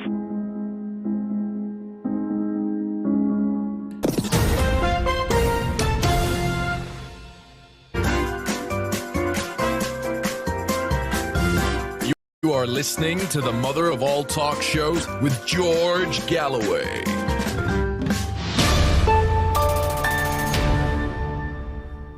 Well, it's shaping up to be a very bad night for little Macron. The National Rally, formerly the National Front, has gone up from 8 members of parliament to more than 80. My friend Jean-Luc Mélenchon will have between 150 and 200 seats, and Macron may have as few as 200, leaving open the possibility of a lock jam in power in the French National Assembly. Anyway, let's go quickly to Wasim in London on the subject of propaganda. Go ahead, Wasim. Wasim, hope you're doing well. So I'm originally from Lebanon. Good. Just an introduction. I think there was no one more correct than you when you were talking about the Middle East, and if the majority of the people probably would listen to you, and they'd probably be in a much better shape today. Now again, another example where we have Russia and Ukraine, and my question to you is, what is driving the majority of people to be blind, knowing that there's so much facts and people are on the wrong side of history again, and the majority? And my question to you, what is driving it? Are they blind just because humanity is becoming more unfair, or is the media playing? Well, look, the blood of Wasim, the blood of some people is more valuable than the blood of others. I'm sorry to say, but that is the truth. And Arab blood, Palestinian blood, Syrian blood, Lebanese blood is amongst the least valuable in the world for the powerful people and the powerful media houses that echo their propaganda. And so the bombing, destruction of Damascus International Airport, that is to say the equivalent of Gatwick or Heathrow here by Israeli bombers, did not even make the news. Never mind be condemned, it just was completely ignored. Hundreds, I think Abdel Bari said 350 attacks on Syria from Israel have been mounted. And by and large, they simply don't even make the news because the people dying underneath the bombs, the economy is being wrecked by this aggression and by the concurrent or consecutive political instability that brings, are not theirs, and they don't care about what happens to these people. It is, I'm afraid, racially motivated and springs from the imperial mentality. And the imperial mentality is that your countries are colonies of ours, and as long as they are ruled by satraps of ours, the people can suffer and die, but it will be in silence. Sorry, Wasim, to give you that bad news, but the only way to change that is to change your rulers, I'm afraid. Karen is in Germany. Let's hear from her. Karen, welcome as always. Good evening, George. What I'd like to do, I'm sure that you, with your thousands of viewers that you have, I'm sure there must be journalists watching your show, if only to hear what should be discussed in the news. I'd like to, if I may... To hear what journalism used to look like, yeah. Yeah. I would like to, if I may, make an appeal to such journalists, to these journalists, if they are watching, and to do the right thing. And they can turn this story around regarding Julian Assange. There's lots of aspects of this story they could focus on. They could speak to Stella, Mrs. Assange, and Julian's brother, Julian's father, and the WikiLeaks leader, Christian. They could be brave and honour journalism.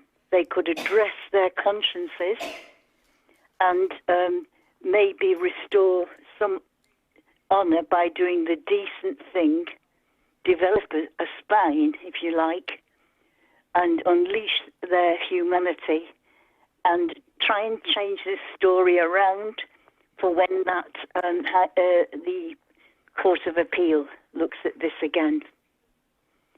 they can do some activity. Well, I'm tempted, I'm tempted to say that if my granny had wheels, she'd be a bicycle or something similar. I don't expect the journalists watching to heed what you say, but I feel the anguish in your voice with which you say it, and so I echo it and pray that it comes to pass. But I must say, the performance of the so-called Fourth Estate, including those very media houses like The Guardian that were working hand in hand with Julian Assange, not only to abandon him, but to become co-conspirators against him and collaborators in the attempts by empire to destroy him, has certainly destroyed any residual or remaining faith I had in Western journalism.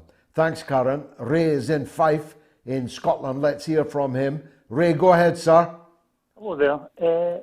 There's not been much mentioned in regards to the new 1,080 metre cross-border road bridge that was just being built between Russia and China, and it only opened a couple of weeks ago, obviously strengthening trade and diplomatic relations between the two nations. At the end of the day, Russia might not be standing shoulder to shoulder with China, but they're certainly standing back to back.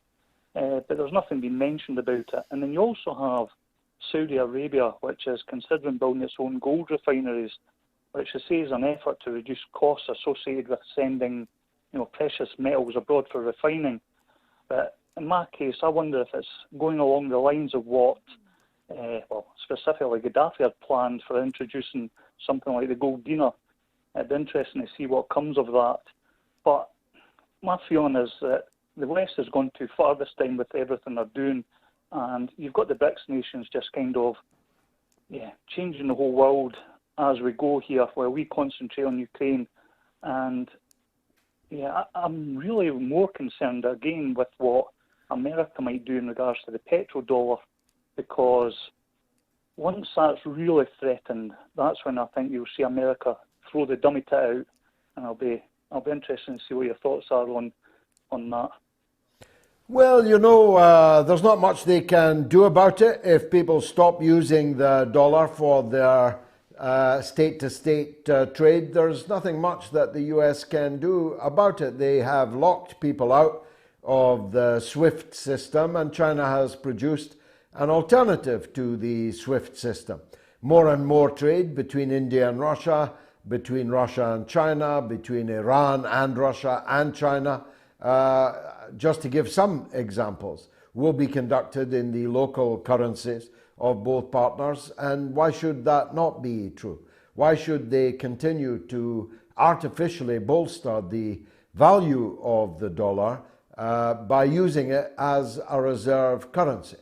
You're right that China and Russia have ineluctably grown closer together. Now, you couldn't slip sixpence between them, and the road bridge is one thing. The new oil pipelines and gas pipelines are another. Russia and China became effectively one country. And so if you want to make war against Russia or China, you'll be making war against both of them. If you want economic war against Russia, you'll be making it against Russia and China. And good luck with that. Thanks, Ray. Ronwell is in Chicago.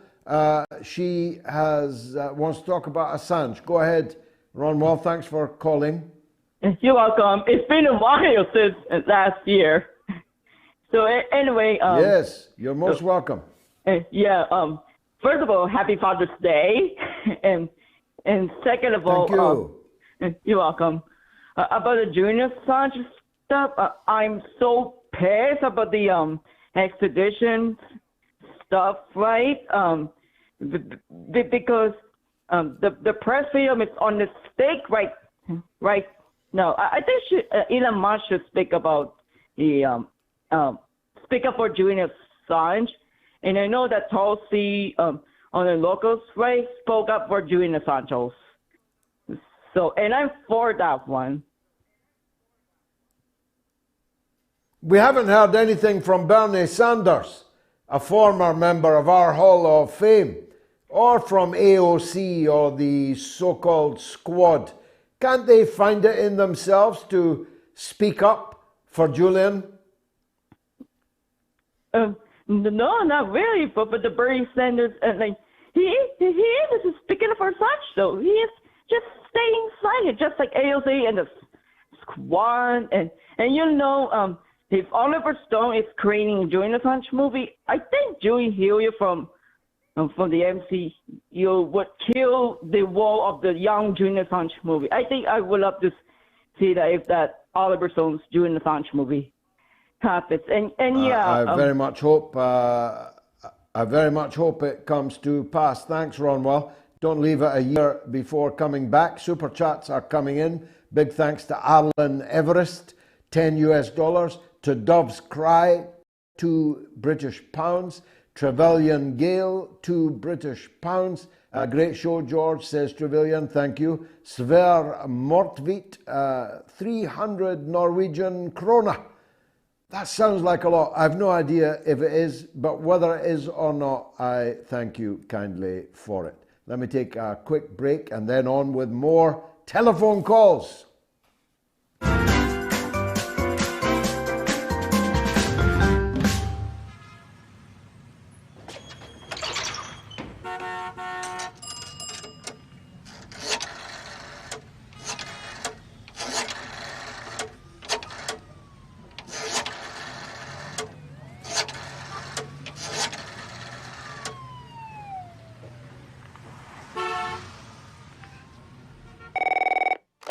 Yeah, hi, George. The deep state, we mentioned it before.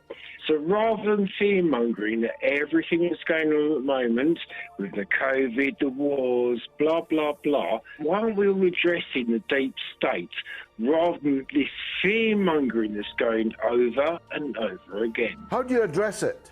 What I'm trying to get across, and hopefully your listeners will understand this, there is a deep state at work, and you know that. Everybody knows that. That's a statement of the bleeding obvious. So what? Oh, so let's do something about that. Rather than ratting and rolling about the... Give us a lead. Be our leader. Be our leader, Del. Who are the deep states? Yeah. Oh, what a brilliant question. Those that are all over us. What should we do about them? We should make them accountable. I'm just trying to work out whether you're in the territory of shape-shifting lizards or you're talking about MI5 and MI6. Please don't turn it into a circus, George. You know full well what's going on, and please don't. I do. I'm just struggling to get from you what it is we should be doing about them. What should I do about MI5 and MI6? And how should I do it? Just stand up and go, there's something inherently wrong here. And there's something really wrong here. There you are. I've sorted it, Del. Thanks for the call. You are listening to the mother of all talk shows with George Galloway.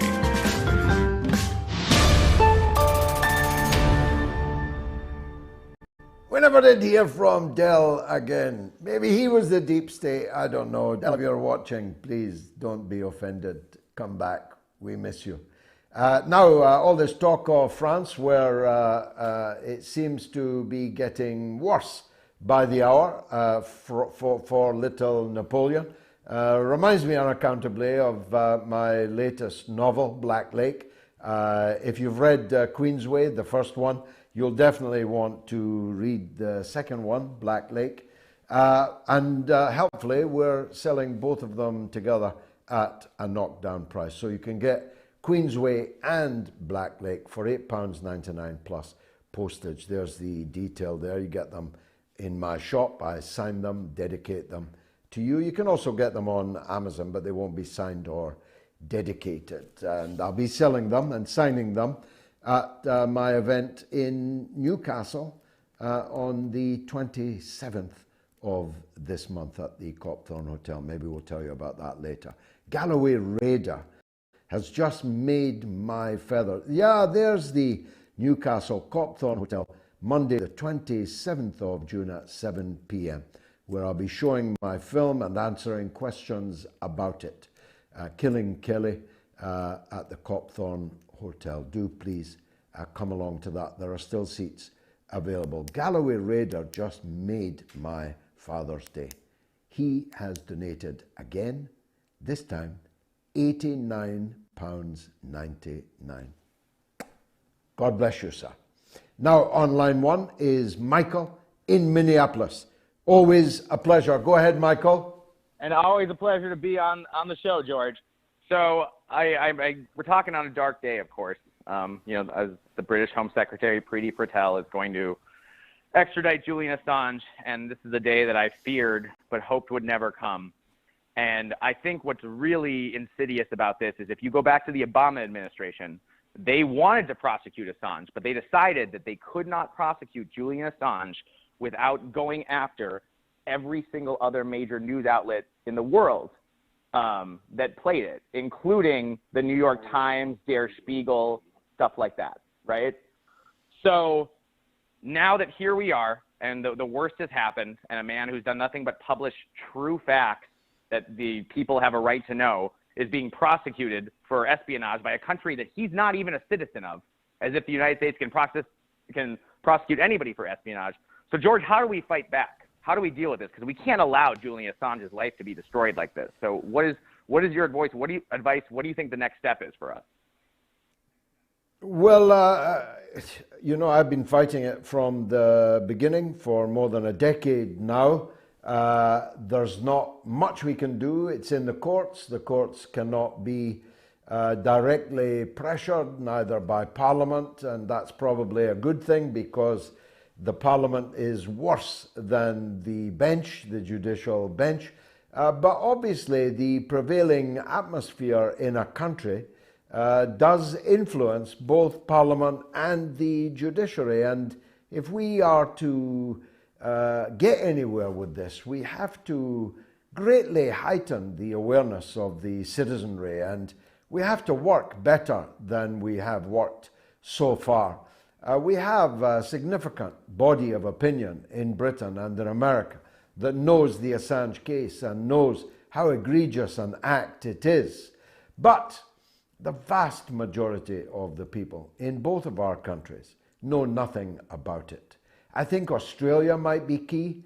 I think if Australian public opinion can force the new Australian government to get their finger out and do something for their citizen who has been treated so disgracefully, that would be a big help if more and more journalists and human rights organizations and free speech organizations like the ACLU this week, like Amnesty International today, were to speak out very clearly, then that will help create an atmosphere. But this one's going to go to the wire, and it's going to go a long, long way. The only question in my mind, Michael, is will Julian live to see the finish of it? Laura is in Alaska on Russia. Well, she can look out her window and see them. Go ahead, Laura. Good evening, Mr. Galloway.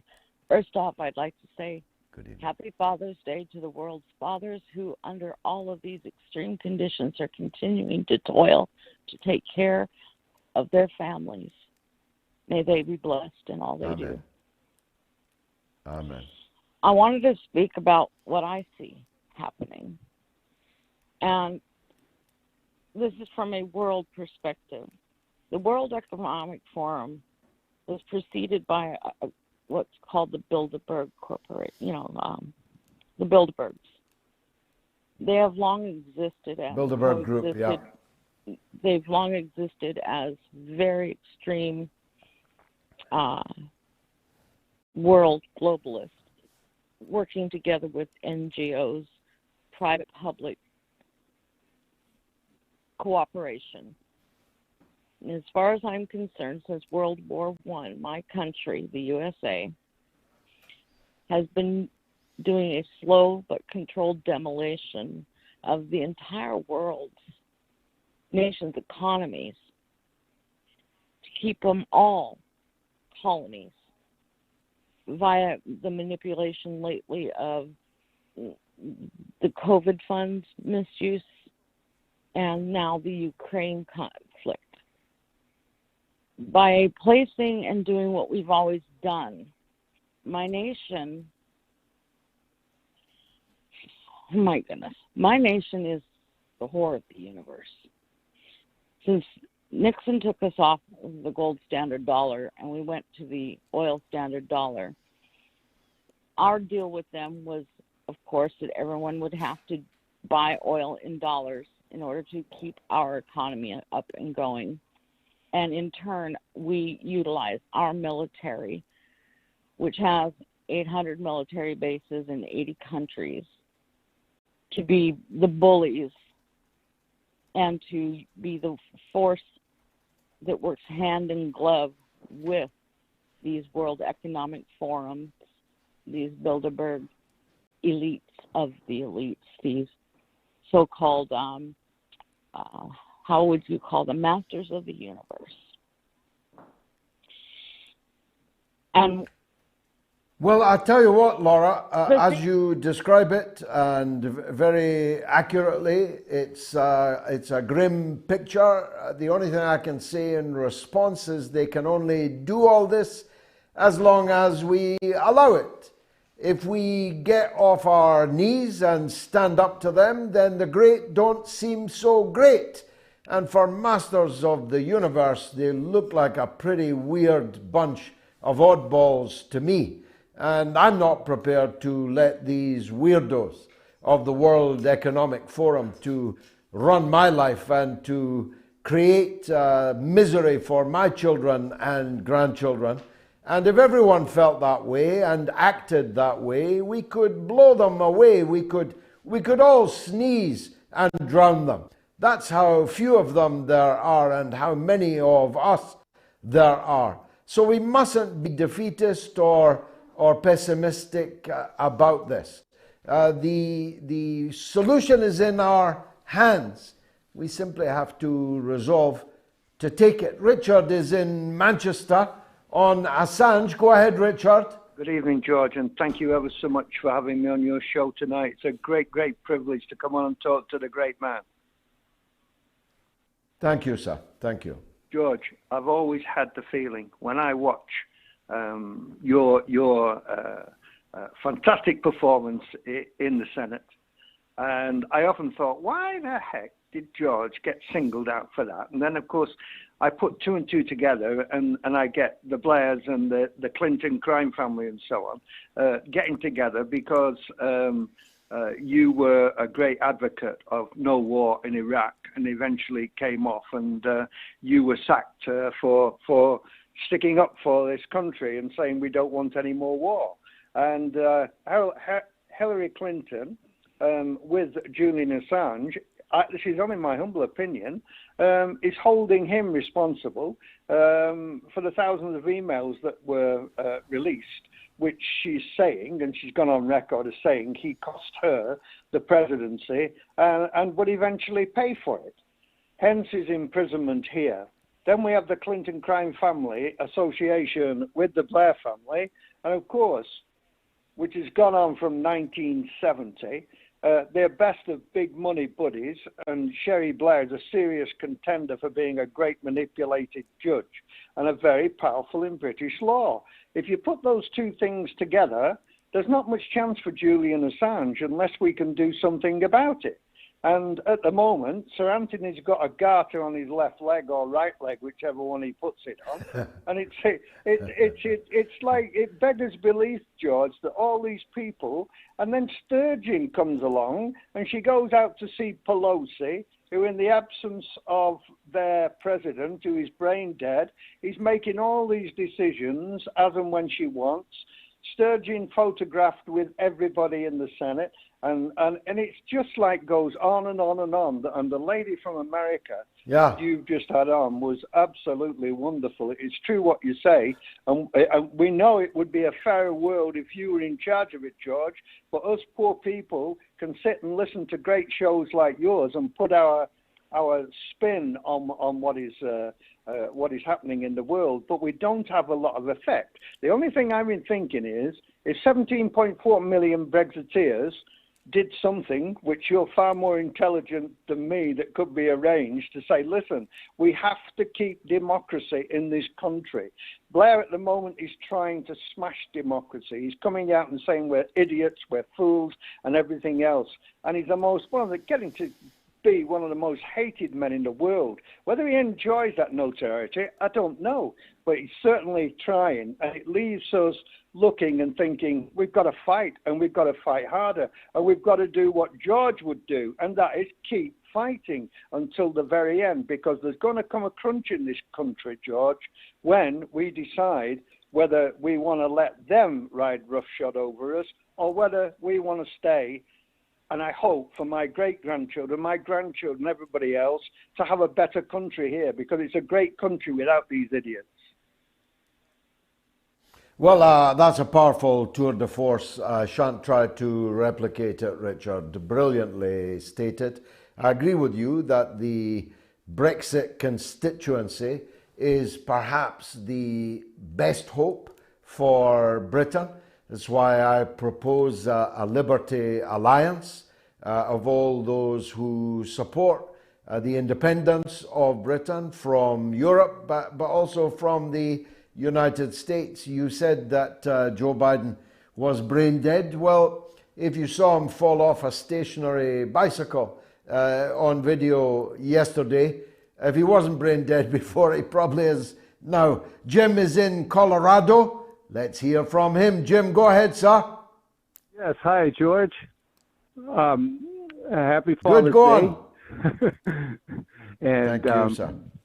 I wanted to, I don't know if you saw Kim Iverson this week. She had a story about the upcoming, I guess, Ghislaine Maxwell is going to be sentenced soon. And she's talking about what some of the legal experts are saying.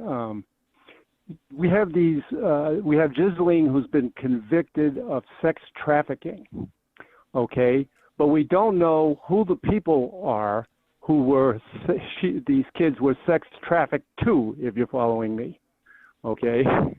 Exactly. I mean, and how do you do that? I mean, I don't doubt the kids that were molested and trafficked. You had one of them on your show who was not going to be involved in this trial, didn't you? Maria something Farmer? I did, yes, just a couple of weeks ago. She named yes. a couple of people, didn't she? So I don't know. We're in a world, Jim. We're in a world where we know the names of the people who donated to the truckers' convoy in Canada, right? But we don't know the names of the people to whom Epstein and Maxwell were trafficking children. Yeah, that's the world we're living in. Yeah, and I think, and Kim also brought up, she says she knows that, she doesn't know. She says she's 100% sure, though, that there's somebody must have leaked those names. Because we're getting leaks all the time. Outraged people in these departments will release material. Like from the IRS, they release the names of billionaires who are only paying like 0.3% of the money they made into the income tax. You know, and there's always been leaks. People are human beings, and they see injustice, and they'll leak stuff.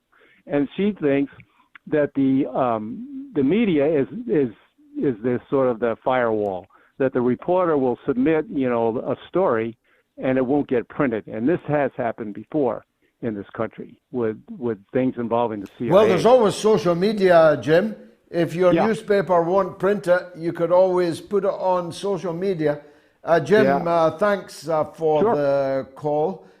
We need to go to a break now. But first, let me remind you about my football podcast tomorrow night at 8 p.m. on Patreon, patreon.com/George Galloway. I must say I'm enjoying that more than I'm enjoying any other aspect of my work. So if you're a football lover, you really must join Simon Scott and I on Mondays at 8 p.m.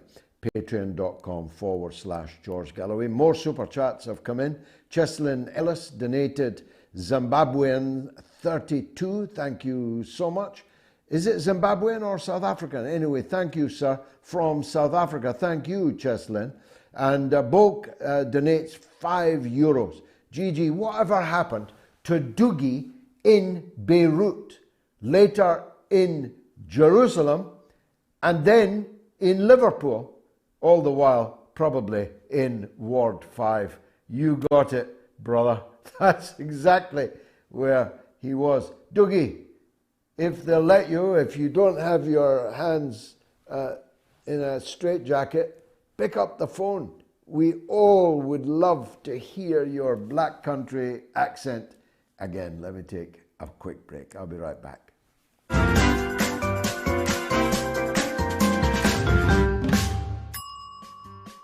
Peter says the Afghan people have lost, George. I thought you were better than this, to be honest. Give me a call, Peter. Tell me what you mean. And Oliver says, for some reason, George was on the jihadist side when it came to Yugoslavia. And that's the reason I will never trust him. I fought against the war on Yugoslavia with all my breath and all my heart.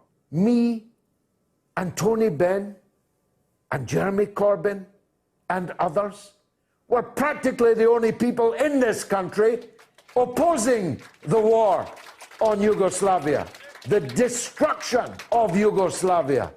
How dare you, you imbecile?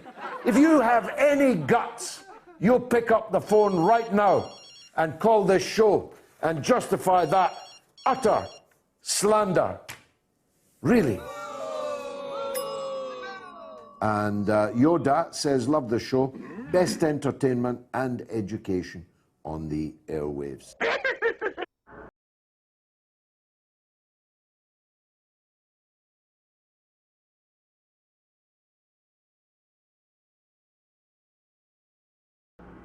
Ignition. Liftoff. Liftoff. 30 minutes after the hour. We need to acclimatise the public for the introduction of extraterrestrials, because, come to the conclusion at this point, if they're going to come, they are going to come soon. Back in the late 60s and early 70s, they actually saw the saucer land in front of them or pass by in New York or go overhead. It went in front of my eyes up and turned into what looked like a star way up in the sky. They said the same line that you just made, and it was amazing. It is an awful waste of space if we are all that there is. If we're all that there is. Exactly. Have you ever seen any of these phenomena? I have seen energy entities. One looked like a massive jellyfish. The other one looked like a massive centipede. Well, you had me up to that point. Now I just think you're stark raving mad. You are listening to the mother of all talk shows with George Galloway.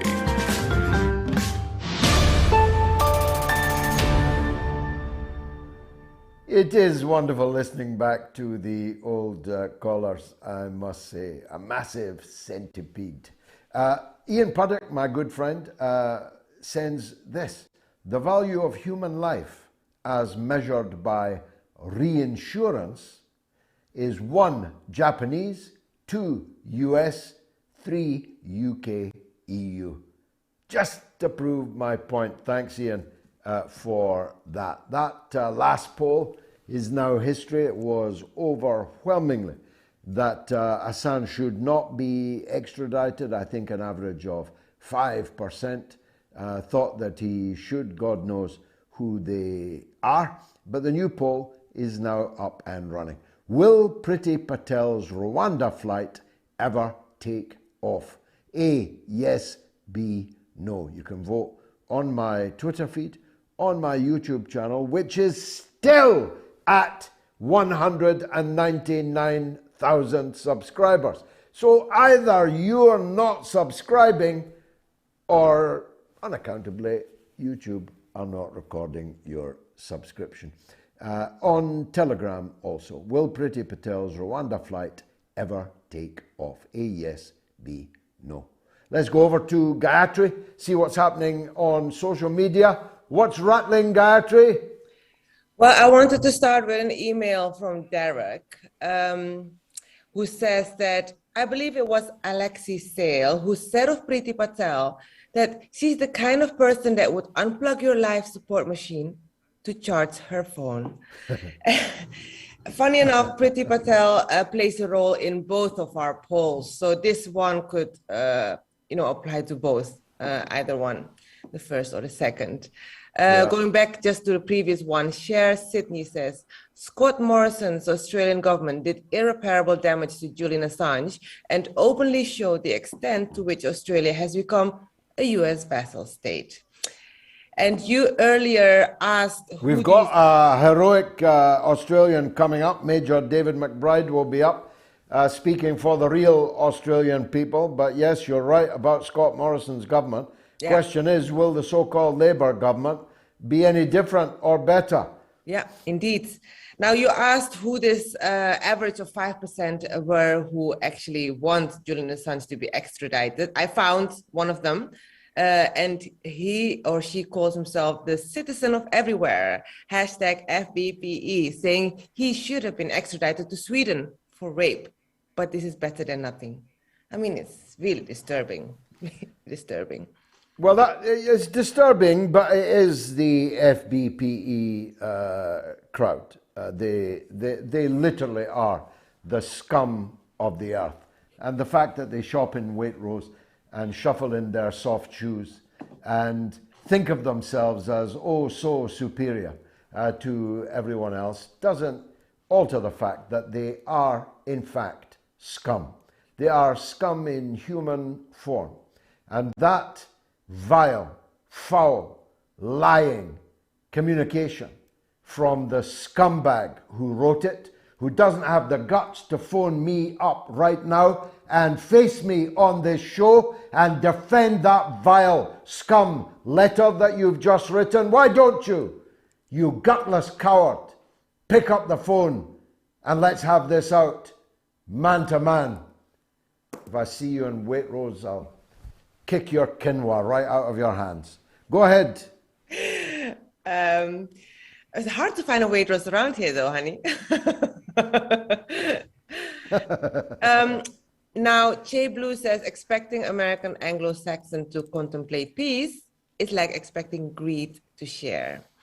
And in response to your Edinburgh Scottish independence video, which was marvelous video, it was a very good day out until they kicked us away from the castle, really. Slarta Partfa says, I want to become Scottish and then European again. Yeah, right. Okay. This is another FBPE. I thought our daughter, Oban, said it best in one image that I put out on Twitter last night. Our 2-year-old, nearly 2-year-old daughter, obviously Eastern, Oriental, wearing a Scottish kilt and waving a British flag. Somehow that made me really very, very proud. And it's turned out to be a very popular little video also. Have you got anything else from me? James Brennan just You're putting my blood pressure up. Okay. Well, hear this out from James Brennan. He says, as always, George, he sees the bigger picture clearly. And Rix195 says, Sri Lanka printed unlimited fiat paper money, causing high inflation, and then politicians filling up their own pockets with corruption. It was a miserable tale that our man from Sri Lanka painted, and the fact that it happened so quickly, according to him, over just 3 years, less than 3 years, is a salutary lesson for other countries. First in the region, like Pakistan, I'm thinking of, but also for the rest of us who have so recklessly gone into this economic warfare mode when we actually don't have many economic weapons with which to fight it. Thanks, Gayatri. We've got so many calls coming in. I'll take your leave if I may.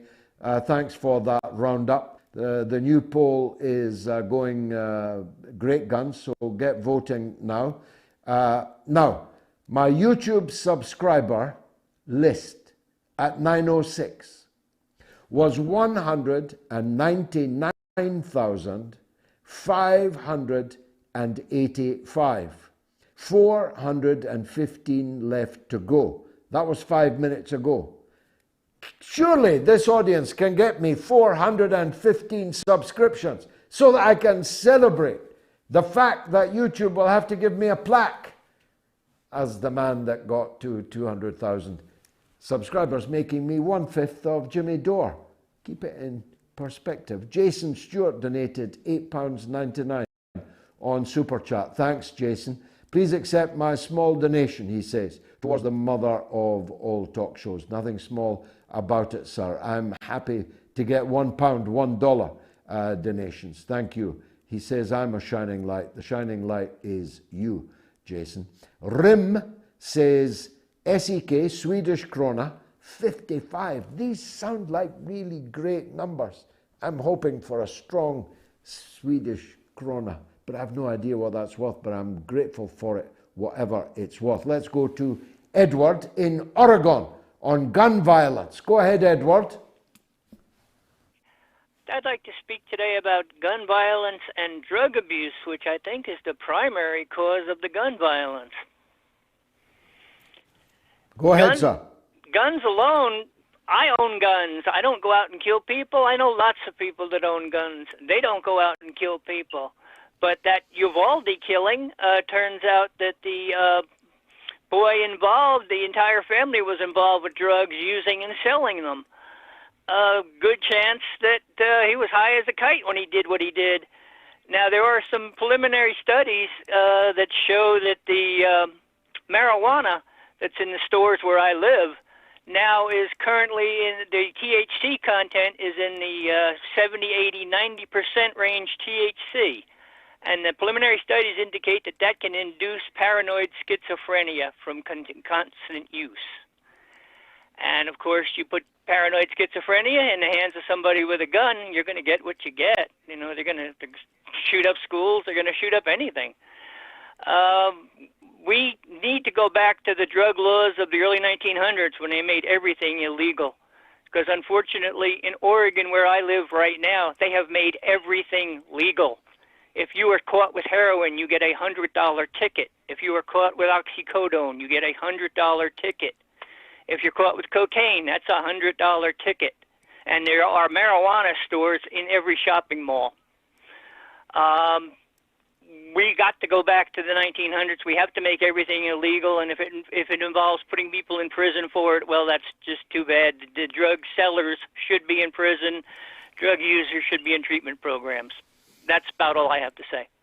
Well, that's a very powerful call, Edward, much of which I agree with. It's a controversial one, though. We'll see what the rest of the audience thinks about it. If you've got a point of view, call me now, 08081965522 if you're in the UK. If you're in the US or Canada, +1 844 944 3344. What do you think about Edward in Oregon's point of view? Let's hear about Scotland from Ryan in Croydon. Go ahead, Ryan. How's it going, George? Yeah. Just good, thanks. Yeah. Just heard you talking about Scottish independence. I was surprised. I thought you would be for independence because you support Irish independence. No, I'm against the partition of countries, Ryan. That's why I was all my life against the partition of your country. Yeah, but it's like this. The Tories have no power in Scotland. So, like, if I was a Scottish man from Dundee or whatever, like, your country really is being run by the Tories. So, but the Tories have no power in Scotland. Listen, into the Southern English Tory class run the UK, right? They don't even. Well, you weren't listening to my video, Ryan. There's more poor people in a 7-mile radius radius of the Palace of Westminster than there is in the entire United Kingdom. So don't try and imply that people that live in the south of England are somehow, the devil incarnate. They don't respect people from Liverpool or Newcastle. So what? The Southern English look down on the Scottish, the Irish, and the Welsh, right?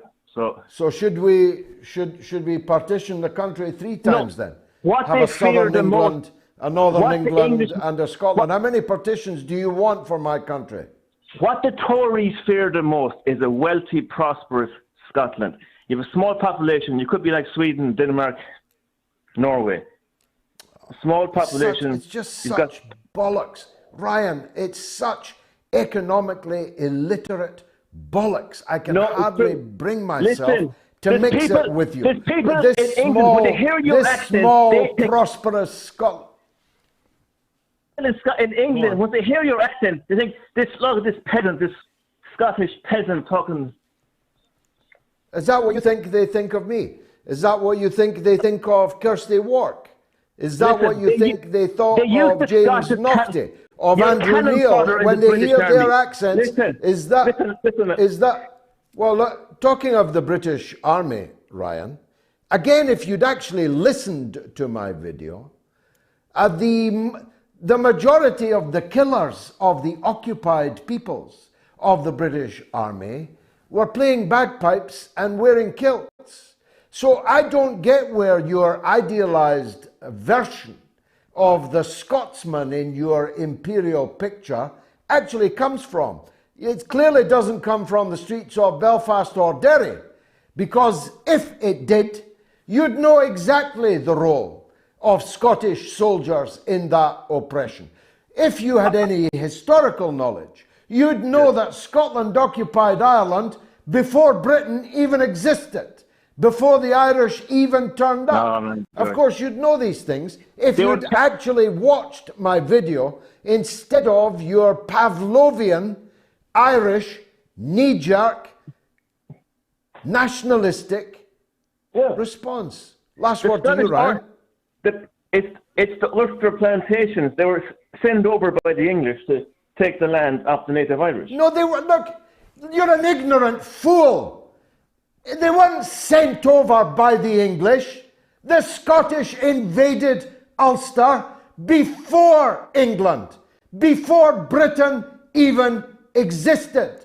Shake the morning dew of this Brigadoon version of Celtic history from your eyes. You're talking bollocks out of your arse. Be gone with you. Stephen is in the USA. Let's hear from him. Maybe get more sense from an American. Stephen, go ahead. Well, I must say that I've never seen anything like this. This guy stole the election, and within a brief 14 months, the damage he's done to this country is unbelievable. In every aspect, energy, food, our currency, and all this is coming out of Europe. It's the European banks, the City of London, the IMF, the World Bank, and then the WEF in with them. This guy's a traitor, and he's not the slightest bit ashamed of it. He's right out in the open. He's do you think he knows? Do you think he knows where he is, Stephen? I mean, when he fell off his stationary bike yesterday, I wondered if the poor man shouldn't be institutionalized. Well, you know what? If you want to do stuff like's going on now, he's the perfect candidate to be president because he doesn't know what he's doing. He's easily manipulated. And oh no, he should be in a nursing home. He reminds me of people that are in nursing homes. He's vindictive. He yells. He seems disoriented. But sometimes I question if it's all not an act, you know. But he wants to just like John Gotti Jr. pretending he's insane. Or there used to be this gangster, Vinny the Chin. He would go to court in his pajamas, you know, and they would say, "Well, we can't try him. He's Maybe disordered." It's him I'm thinking of. Yeah, Vinny the Chin, Gigante. And I'm just waiting for Joe the Chin to turn up in his pajamas, soiled, heavily of soiled, course. at a White House press conference. Stephen, thanks for that call. I agree with everything you've said. And the great tragedy is there's nobody that much better than him waiting in the wings to take over. Kamala Harris is, if anything, even worse than Joe Biden. And behind both of them are the venalities of the Clinton crime family and the Obamas. I'm not sure which would be worse. How's the voting going on, Priti Patel? Yes, 35% think her Rwanda flight will take off. 65% think not. On YouTube, it's 31 to 69. On Telegram, it's 29 to 71. Now we are waiting for our Australian guest, Teresa Kelly, a good friend of mine, gives $10 US.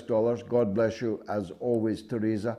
Mélenchon said if he wins, says Teresa, Julian will be naturalized a French citizen and will ask for him to be sent to us. Well, I believe Mélenchon meant that sincerely, but unfortunately he has not won. Macron is the biggest party and will appoint the Prime Minister, presumably finding allies on the right amongst the Republicans, so-called, who got 78 seats. I think Macron got 224, so well short of the 289 that he would have required to form a majority government. So Macron has substantially lost power, and that's going to have its impact on his domestic politics and I hope also on his international politics. But alas, it means that France will not be the safe haven for Julian Assange that it would have been if Mélenchon had won. So I'm going to take a break, and then I hope that Major David McBride, as well as lots of your calls, will be coming up. Be back in a second. You have to remember back in 2002, 2003, there was a wish by George Bush for regime change. That's what was driving him. Nothing to do with weapons of mass destruction, which of course didn't exist in Iraq. So they had to construct some sort of formula, some sort of cover story in order to persuade the British public that intervention in Iraq was right. Now, David Kelly, as an expert in weapons of mass destruction, knew that this was untrue. He knew that there were probably no weapons of mass destruction in Iraq. That was a guy that could have brought down, the whole system. I reckon you're chaff. You've been thrown up to divert our probing. The Foreign Affairs Select Committee, that parliamentarian briefing, I think that was an indignity to him. We saw it on the news, and my very first thought was shock. Oh my God, you know, this man is in the eye of the media hurricane. He should be protected by that at least. You've got blood on your hands, Prime Minister. Are you going to resign over this? I don't know the details of how Lord Hutton happened to be selected, but what was certainly the case is that he was the right kind of judge to use from the point of view of Downing Street and the intelligence services as well. Of the 21 days of hearing, only one half of one day was spent on discussing the forensic aspects. That is disgusting. We were given the Hutton report the day before it was published, but actually what happened was he went too far. The events of 2003 were disgraceful ones in this country's history, and it's unfinished business. Those responsible for an illegal war, those responsible for the death of David Kelly, have not been brought to justice. There's been no inquest into David Kelly's death. There needs to be one. We need to make sure that those who behaved in a reprehensible way in 2003 are finally brought to book.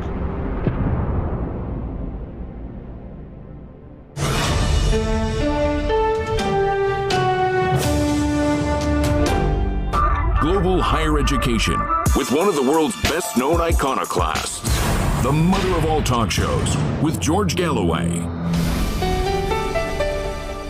I promise you, you're going to like the film if you haven't yet seen it. You can rent it on Vimeo. I think it's only £4. You can buy it off Amazon.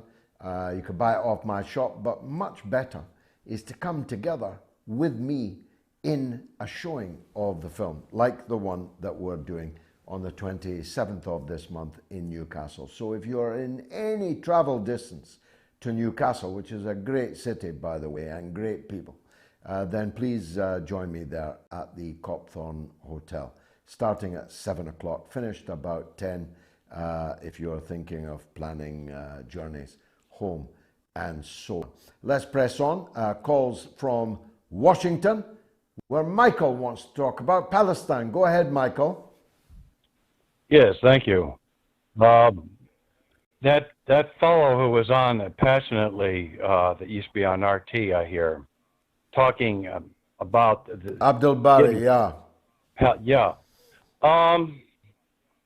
It seems to me that Russia seems to be shying away from defending Palestine. I can't figure out why. Any clue? Yeah, lots of clues. As I said to Abdel Bari Atwan, Russia has a complicated relationship with Israel. Right. Russia was the first country in the world to recognize Israel. Its allies armed the nascent Israeli state. It had relations with Israel from that day to this. There are millions of Russians in Israel, Russian Jews, even some who are not actually Jews are living in Israel. They have a visa-free arrangement. They come and go in each other's country. There's a lot of Israeli investment in the Russian economy, a lot of Russian investment in the Israeli economy, but there's a fundamental contradiction, as Abdel Bari pointed out, because Russia is trusted by the Arabs in a way that the United States is not, and in particular it has a treaty obligation to defend Syria from any aggression, and it is not doing so. And that's what Abdel Bari was explaining. People are getting increasingly angry about. They are, to a point, giving Syria weapons and so on, but not permission to use them in some cases against Syrian aggression, against Israeli aggression.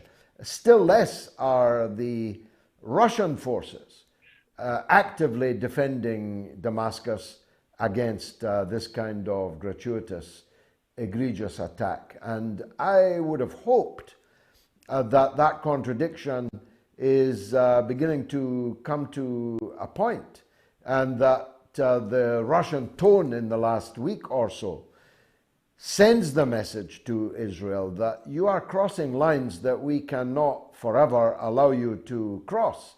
If you are going to bomb the international airport in Damascus, we're going to have to shoot your missiles down. We're going to have to shoot your attacking fighter jets down.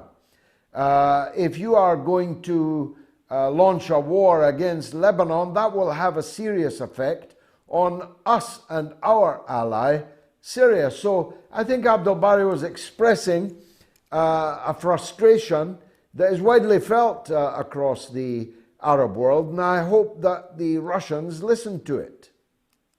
Well, I remember he mentioned that Israel had a foothold into RT. Is that correct? No, I don't believe so. Okay, well, then to throw a spanner into the works. I can't. I don't know. I can't speak for RT. But just that seems a step too far to me. What I pointed out to Abdel Bari, although after he'd gone, if he did give an interview to RT, he could be prosecuted here in Britain for doing it. So maybe RT are doing him a favour in not inviting him for interview. I don't know that. But that is the case. Any British person giving an interview to RT could be prosecuted for it. Imagine. Even if they weren't paid for it. even tuppence, they could still be prosecuted for doing so. That's the meaning, until it's tested in court, of Liz Truss's ex cathedra criminalization of Russian media. It does seem like that this whole situation is going to get a lot stickier, especially given that Ukraine is now becoming a divisible land, and that Zelensky had actually, I guess he had offered it to Israel, as I had read. I do listen to RT quite a bit. Well, just as Russia has a complicated relationship with Israel, so does Israel have a complicated relationship with Russia. Israel's not in the sanctions, not applying sanctions, for example, against Russia. It's trading with Russia as normal, which doesn't get covered in the West because that's embarrassing for them.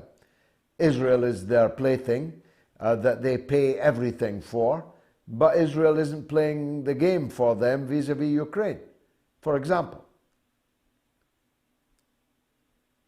For example?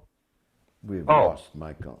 Yeah, I'm giving you that. I'm giving you that as an example. Michael, I need to press on for the hour. I've got Major David McBride, a great Australian, on the line, and we welcome him back to the mother of all talk shows. Major McBride, thank you for joining us. Just before we go on to your case and the issue of war crimes in general, Julian Assange is in prison for revealing war crimes, and he is facing the rest of his life, indeed several lifetimes, in an American penitentiary for so doing, as a whistleblower, as a publisher, as a journalist. And yet he's an Australian citizen. That must pain you, and pain a good many Australians, I'd think. What pains me more, George, is the fact that the US has not been held accountable for all the things that he exposed. And rather than put the perpetrators of the crimes in jail, they're trying to put the person who revealed the truth in jail. I think that is what really matters, and that makes me incredibly angry. Do you think we can expect anything different from the new Australian government than we got from the last, which was precisely nothing? We can. I'm very excited to say there were reports in the newspaper yesterday and that the new Australian government is making us all proud, and they are talking behind closed doors with the Americans, and they are saying quite rightly, we do you a lot of favours, we're a great ally of yours, we'd like you to give something back in relation to this. And I think the fact that that has been leaked to the newspapers means it's great news. He will be released, maybe not tomorrow, but I'm convinced it will happen now, which is fantastic news. Well, if that comes to pass, that will be a major cause of celebration. And thank you for giving us that note of optimism and hope, at least, if not optimism. No, it's all about... Now, Major, we said we'd... Sorry. Say again? I said it's all about smiling and keeping a good, keeping optimistic is important. But you're going to win this war. As I said, we are going to win, and it will be so sweet when we do. God willing, thanks, David, for that. Now, we said when we first had you on that we would keep abreast of your case, which perhaps you'll refresh the audience's memory of that case and bring us up to date with where we are on it, would you? I'm going to trial in September. It's an initial trial, a bit like a committal hearing, to see whether I have any defence. I was an officer in the Australian Army. I was a legal officer. I became concerned that we were putting out false statements, that we were covering up war crimes, that we were pretending the war was going better than it really was.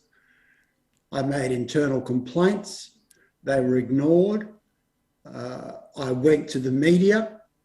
A story was published. And now I'm being prosecuted as a result of giving those documents to the media. I've admitted I gave the documents to the media. I say I was justified. I say it's every officer's duty to stand up and be counted if their own country starts breaking the law, if their own country starts committing crimes, if their own country starts giving medals to murderers simply to win the public affairs war. I did what I was trained to do. I did my job, but they're trying to put me in jail as a result. I've got a lot of support in Australia now. I'll be facing a jury trial next year. I'm not the only one. There are other whistleblowers who have also called out the Australian government on illegal behaviour. And together we are becoming strong, a little union of 3 or 4 whistleblowers who have called out, who are all kind of separate. One's involved with foreign spying services, one's involved with the draconian actions of the tax department, and one was involved with the banking, corruption at the highest levels of the Australian banking industry, which was covered up. We can't all be making it up. Australia as a government has lost its way, and we are trying to, together, we are trying to set it back. It's not about a few small incidents, which is what the government's trying to say, occasional bad apples. It's about bad government. It's about frequently and habitually covering up crimes which the government has committed. And the same in Julian Assange's case, the US government considers it doesn't have to obey the law, and that if the US government does things, it's not a crime simply because the US government does it. Now, that's wrong. Julian Assange called them out on that. I'm calling the Australian government out on that. And as I said, I think we're going to win. There's still maybe another year to go, but with support like you, we're going to win. How do people help you, David? Is there a place that people can go to keep up to date with legal proceedings, help you with legal expenses and so on? I have a GoFundMe, Help David McBride, Fight for Justice, and or Major David McBride, I think it's called. And I'm very grateful for any donations. It's been very hard for me to keep my head above water and pay the rent. I've got 2 teenage daughters. It's very stressful for them, thinking their father might spend the rest of his life in prison. This could be my last year not in captivity. So I'm trying to give them a nice time and try to give them a safe home and a normal teenage life before the terrible happens.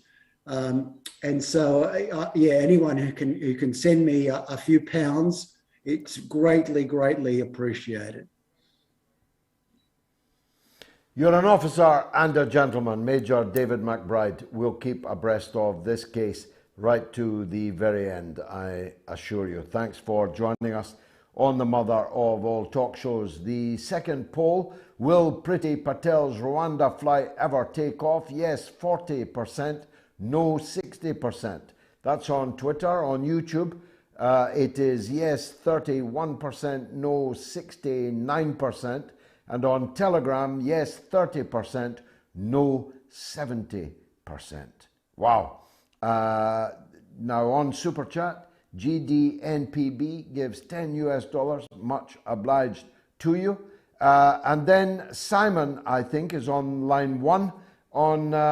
He's in London, but on immigration. Go ahead, Simon. George, you okay?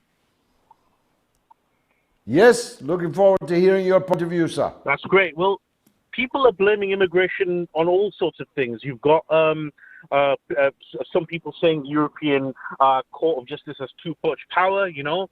You got Nigel Farage on one side with his hatred of anyone who's foreign, saying there's too many foreigners here. Then you've got Priti Patel and her brutality and so on, you know. I'm not for the Rwanda thing myself. However, why is nobody talking about the root cause of the immigration problem? The root cause of the immigration problem is the fact that we've started so many wars everywhere, so many proxy wars everywhere around the world.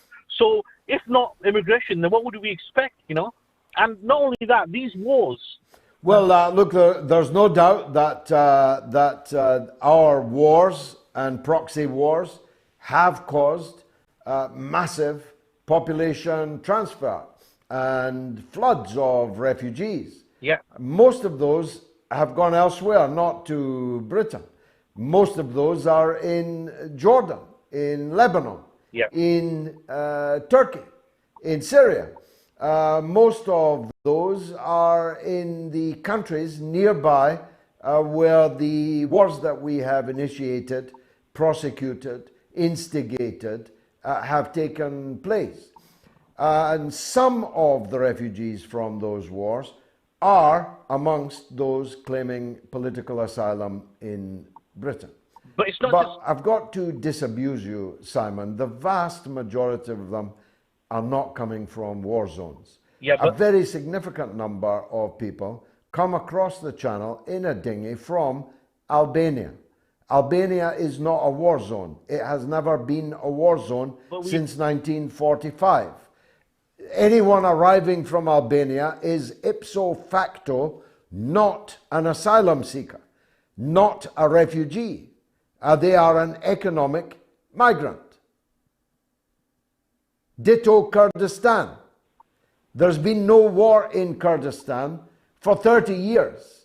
Kurdistan is a Western satrapy, maintained and governed through local proxies by Western countries. Yeah, but we've also... You cannot be a refugee from Kurdistan because there's no war or political oppression going on there. There can't be, can there? Because we're running the place.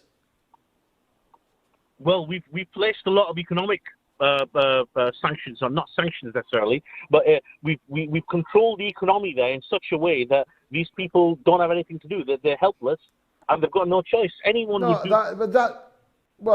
That's simply not true. In Kurdistan, most people there work for the international system that administers the place. And if you were fleeing from British economic sanctions on Kurdistan, which don't exist, you'd hardly come to Britain, would you? Not necessarily sanctions, but the economic demands that are made. And not only, I'm going to move on. No, I know you do, because you don't know what you're talking about. No, I'm telling you the great number of the people arriving on the Channel Coast are from Albania or from Kurdistan. Ipso facto, they are not fleeing from war zones initiated by us. Accept that and we can move on. Okay, yeah, that's fine. I accept it. I'm not agreeing with the all right, go on. Of it. But my point. All right, go on. No, that's fair enough. That's fine. But my point, my other point I was going to make is the general came out this morning and said Britain should prepare themselves for World War III, and it's the most ridiculous statement in the world. I mean, the British Army, for starters, are so badly treated by the government. You know, and it's the same with the American Army. When they quit the army, they've got no jobs. Most of them have post-traumatic stress disorder and so on. Now, wouldn't it be great? And this would never happen, George, but you probably know the unions of the army better than I do. Wouldn't it be great if every soldier in the UK or in the United States was effectively awarded with anyone who served in a war was awarded with a reward whereby they would never have to pay any taxes in life again. And if the soldier had died in the war, then that would be extended to his immediate family. That benefit would be extended to his immediate family. Think about what would happen then if our government wanted to take us to a war. They would have to have a big, long think about all that tax money that's going towards them. You know, that. Very good, very creative thinking, Simon. Well said. Let me take a break, and then it's Eve in Idaho. Go ahead.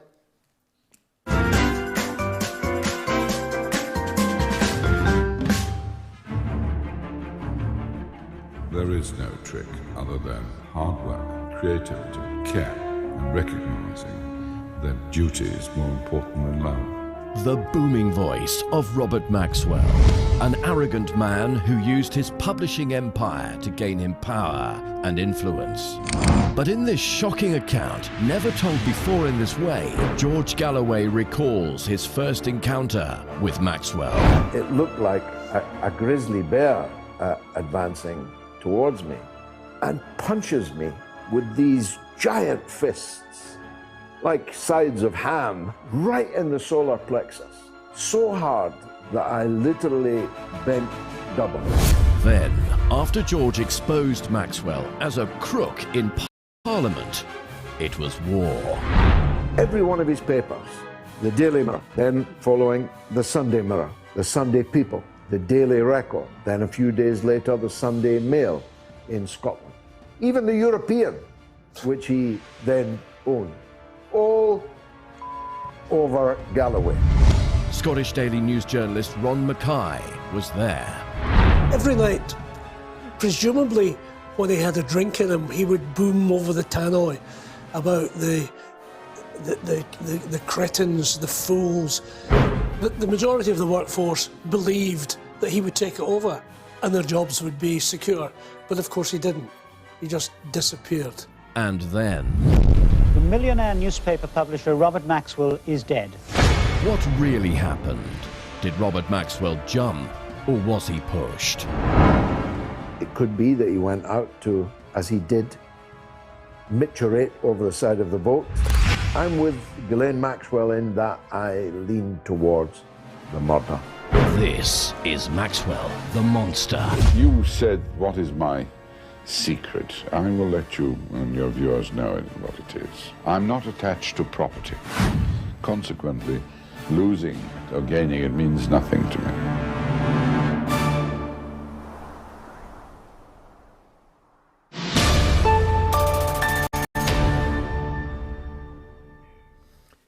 How could he say that with a straight face? You can get the full mini doc of that Maxwell story on my Patreon page, and you can get chapter 10 of my audiobook on the 1970s. It's a kind of personal biography of the 1970s, or a political autobiography of the 1970s, which I started running the streets and ended running the city.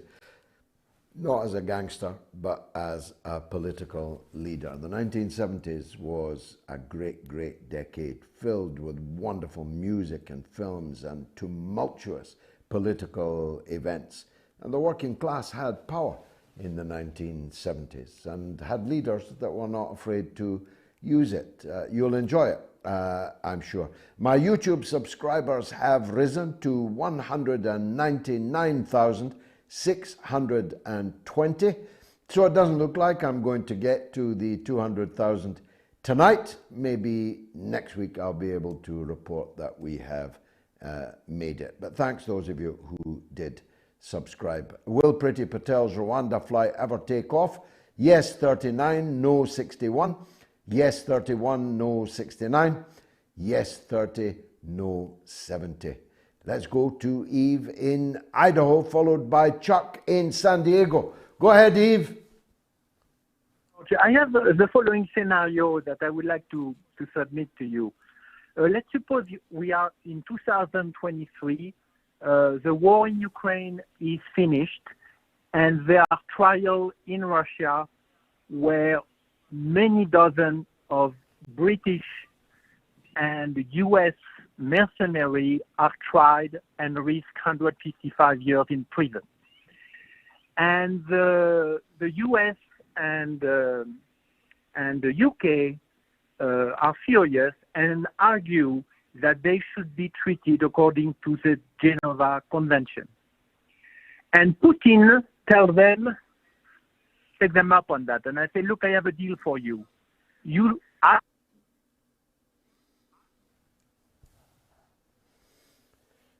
Well, look, we've lost Eve, but I can complete his sentence. He was about to suggest the ingenious solution of exchanging the British and American mercenaries for Julian Assange. Of course, I'd do anything to secure the release of Julian Assange. My little boy, when we used to go and visit him in the Ecuador embassy, was forever hatching plans that Julian could escape from the embassy through sewers and up drain pipes and across roofs. And my little boy used to draw maps of potential escape routes and so on. There's nothing I wouldn't do to get Julian out of the unjust incarceration that he is in. And that might turn out to be one of them. But if Major David McBride is right about moves on the Australian front, my goodness, that would be an infinitely preferable outcome. Thanks, Eve. Sorry we lost you. Chuck in San Diego up next. Go ahead, Chuck. Good evening, George. I donated $25 to bring back Wednesday Moats because the world needs more George Galloway. Thank you. God bless you, Chuck. Thanks. This being the open air university, I have a lesson I'd like to impart, and it's in two parts. American conservative Republican justices abhor activist judges who use the color of their own philosophy to rule on law, claiming that they are strict constructionists who look at the law based on when it was written, its intent before they apply it. We'll see if that's the case. We the people begins the Constitution, but who were we the people when the Constitution was written? It was free white men, and only free white men with property could vote. So the Second Amendment only applied to free white men who were part of a state militia to defend the state. In the middle 1800s, in the South, those morphed into slave patrols, and in the North, anti-union picketers, Pinkerton agents. So when the U.S. Supreme Court declared in the Dred Scott decision that blacks were 3/5 of a person and were property, that began American policing.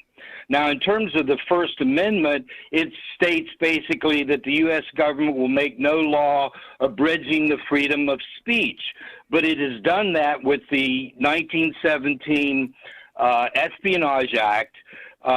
Many people don't know, but the progressive presidential candidate Eugene V. Dubs went to prison under that provision, and that's the provision they are using now to persecute Julian Assange. Now, if you've read the Constitution, you won't find the word corporation in there at all. But the Supreme Court found, as Mitt Romney so aptly put it, that corporations are people too. So thereby, the Supreme Court gave the rights of personhood to corporations. One of those rights was the right of free speech. The Supreme Court found in the Citizens United case that speech was equal to money, though that is never equated in the First Amendment. So free speech being money, the corporations being people, it gave them the right to spend any amount of money they wanted to affect our government. Now, the conclusion is that the laws depend on what is written, who is interpreting it, and what the original intent was. And who writes the laws around the world are the rich using their stooges in the legislations to write laws that provide the benefits to them, and then they provide the people who interpret and apply the law. So in terms of justice, American justice, there is no justice that has not been bought and paid for at no small price to the rest of us. Thank you for what you do, George. Well, I'll tell you, thank you. I'll tell you this, there will not be a better telephone call to a television program anywhere in the world this year than that one from Chuck in San Diego. Beat that if you can. He is in New York, and he disagrees with Edward in Oregon. Remember him? Let's hear from E. Go ahead, brother. Greetings and salutations, George. Thank you. And as usual, at first I wanna wish you and your family and your loved ones salubrious health and safety and strength in these trying times now and going forward. God bless you. As far as you, Edward is concerned, maybe he doesn't remember or he doesn't know about the 18th Amendment to the United States Constitution. This is where they made prohibition of alcohol legal, and the results of that was the creation of the United States Mafia and organized crime. And it was such a complete disaster. It's the only amendment to this day that was completely repealed 14 years later. You know, so prohibition of drugs, guns, or anything, it never works. All it does is it pushes it underground and it creates a underground market. You know, I think that people have a personal responsibility if they're going to use, if they're not going to use, if they're going to have a gun, if they're not going to have a gun. It's their personal responsibility to educate themselves, to educate their families, and to use responsibly. But what's not going to happen, and what's never going to happen, is thinking that because you ban something, you're going to legislate it out of existence. No, I would encourage Edward, if he's still listening, to go and read, all the files and all the debts and all the corruption. And some of those movies are not all hyperbole and exaggeration pertaining to the mafia and corruption with the FBI and, moving tons and tons of alcohol back and forth through the Canadian border. Many people died unnecessarily. Many people languished in prisons, died in asylums over these laws. Nobody's going back to that. I understand that he's upset and, he doesn't want to see drugs or anything like that, but you're not going to legislate it out of existence. It's just not going to happen. We need another brilliant brilliant call, brother. I really thank you for it. And someone also disagreeing with Edward in Oregon will be our last caller. Unfortunately, because this show could actually go on and on tonight, I would have been up for it. Lawrence is in London. He's the last caller. Go ahead, Lawrence. Oh, hello. Hello? Yes, you're the last caller. Go ahead. Sorry, George. I'm watching you on the internet and I'm still listening to some other guy. I'm calling regarding the marijuana caller. And he's blaming all the shootings on marijuana. The actual drugs, and this is proven for the last 2 decades, are legal psychiatric drugs, psychotics, suppressants, antidepressants. And that's where the problem lies with the pharmaceutical industry and the use of these drugs, not marijuana in any way. And it's not only in shooters. At the moment, America is going through an opioid epidemic of around 100,000 people a year dying because of legal drugs. And I get really, as a marijuana user of 40 years, I get really, really bored of these people who listen to mainstream media. Yes, there's lots of papers saying, oh, marijuana's bad, marijuana's terrible. But they never look at who is funding these research. If they actually look at the admittance to psychiatric institutions of wards in comparison to the number of users, and added to that, that they have what's the word? It won't come to me. But they have psychiatric problems. Well, anyway, it might come to you next week. It might come to you next week. Maybe that's the marijuana that made you forgetful. I'm only joking. But I do think we're going to have to continue this debate about drugs and guns. and about drugs and guns together.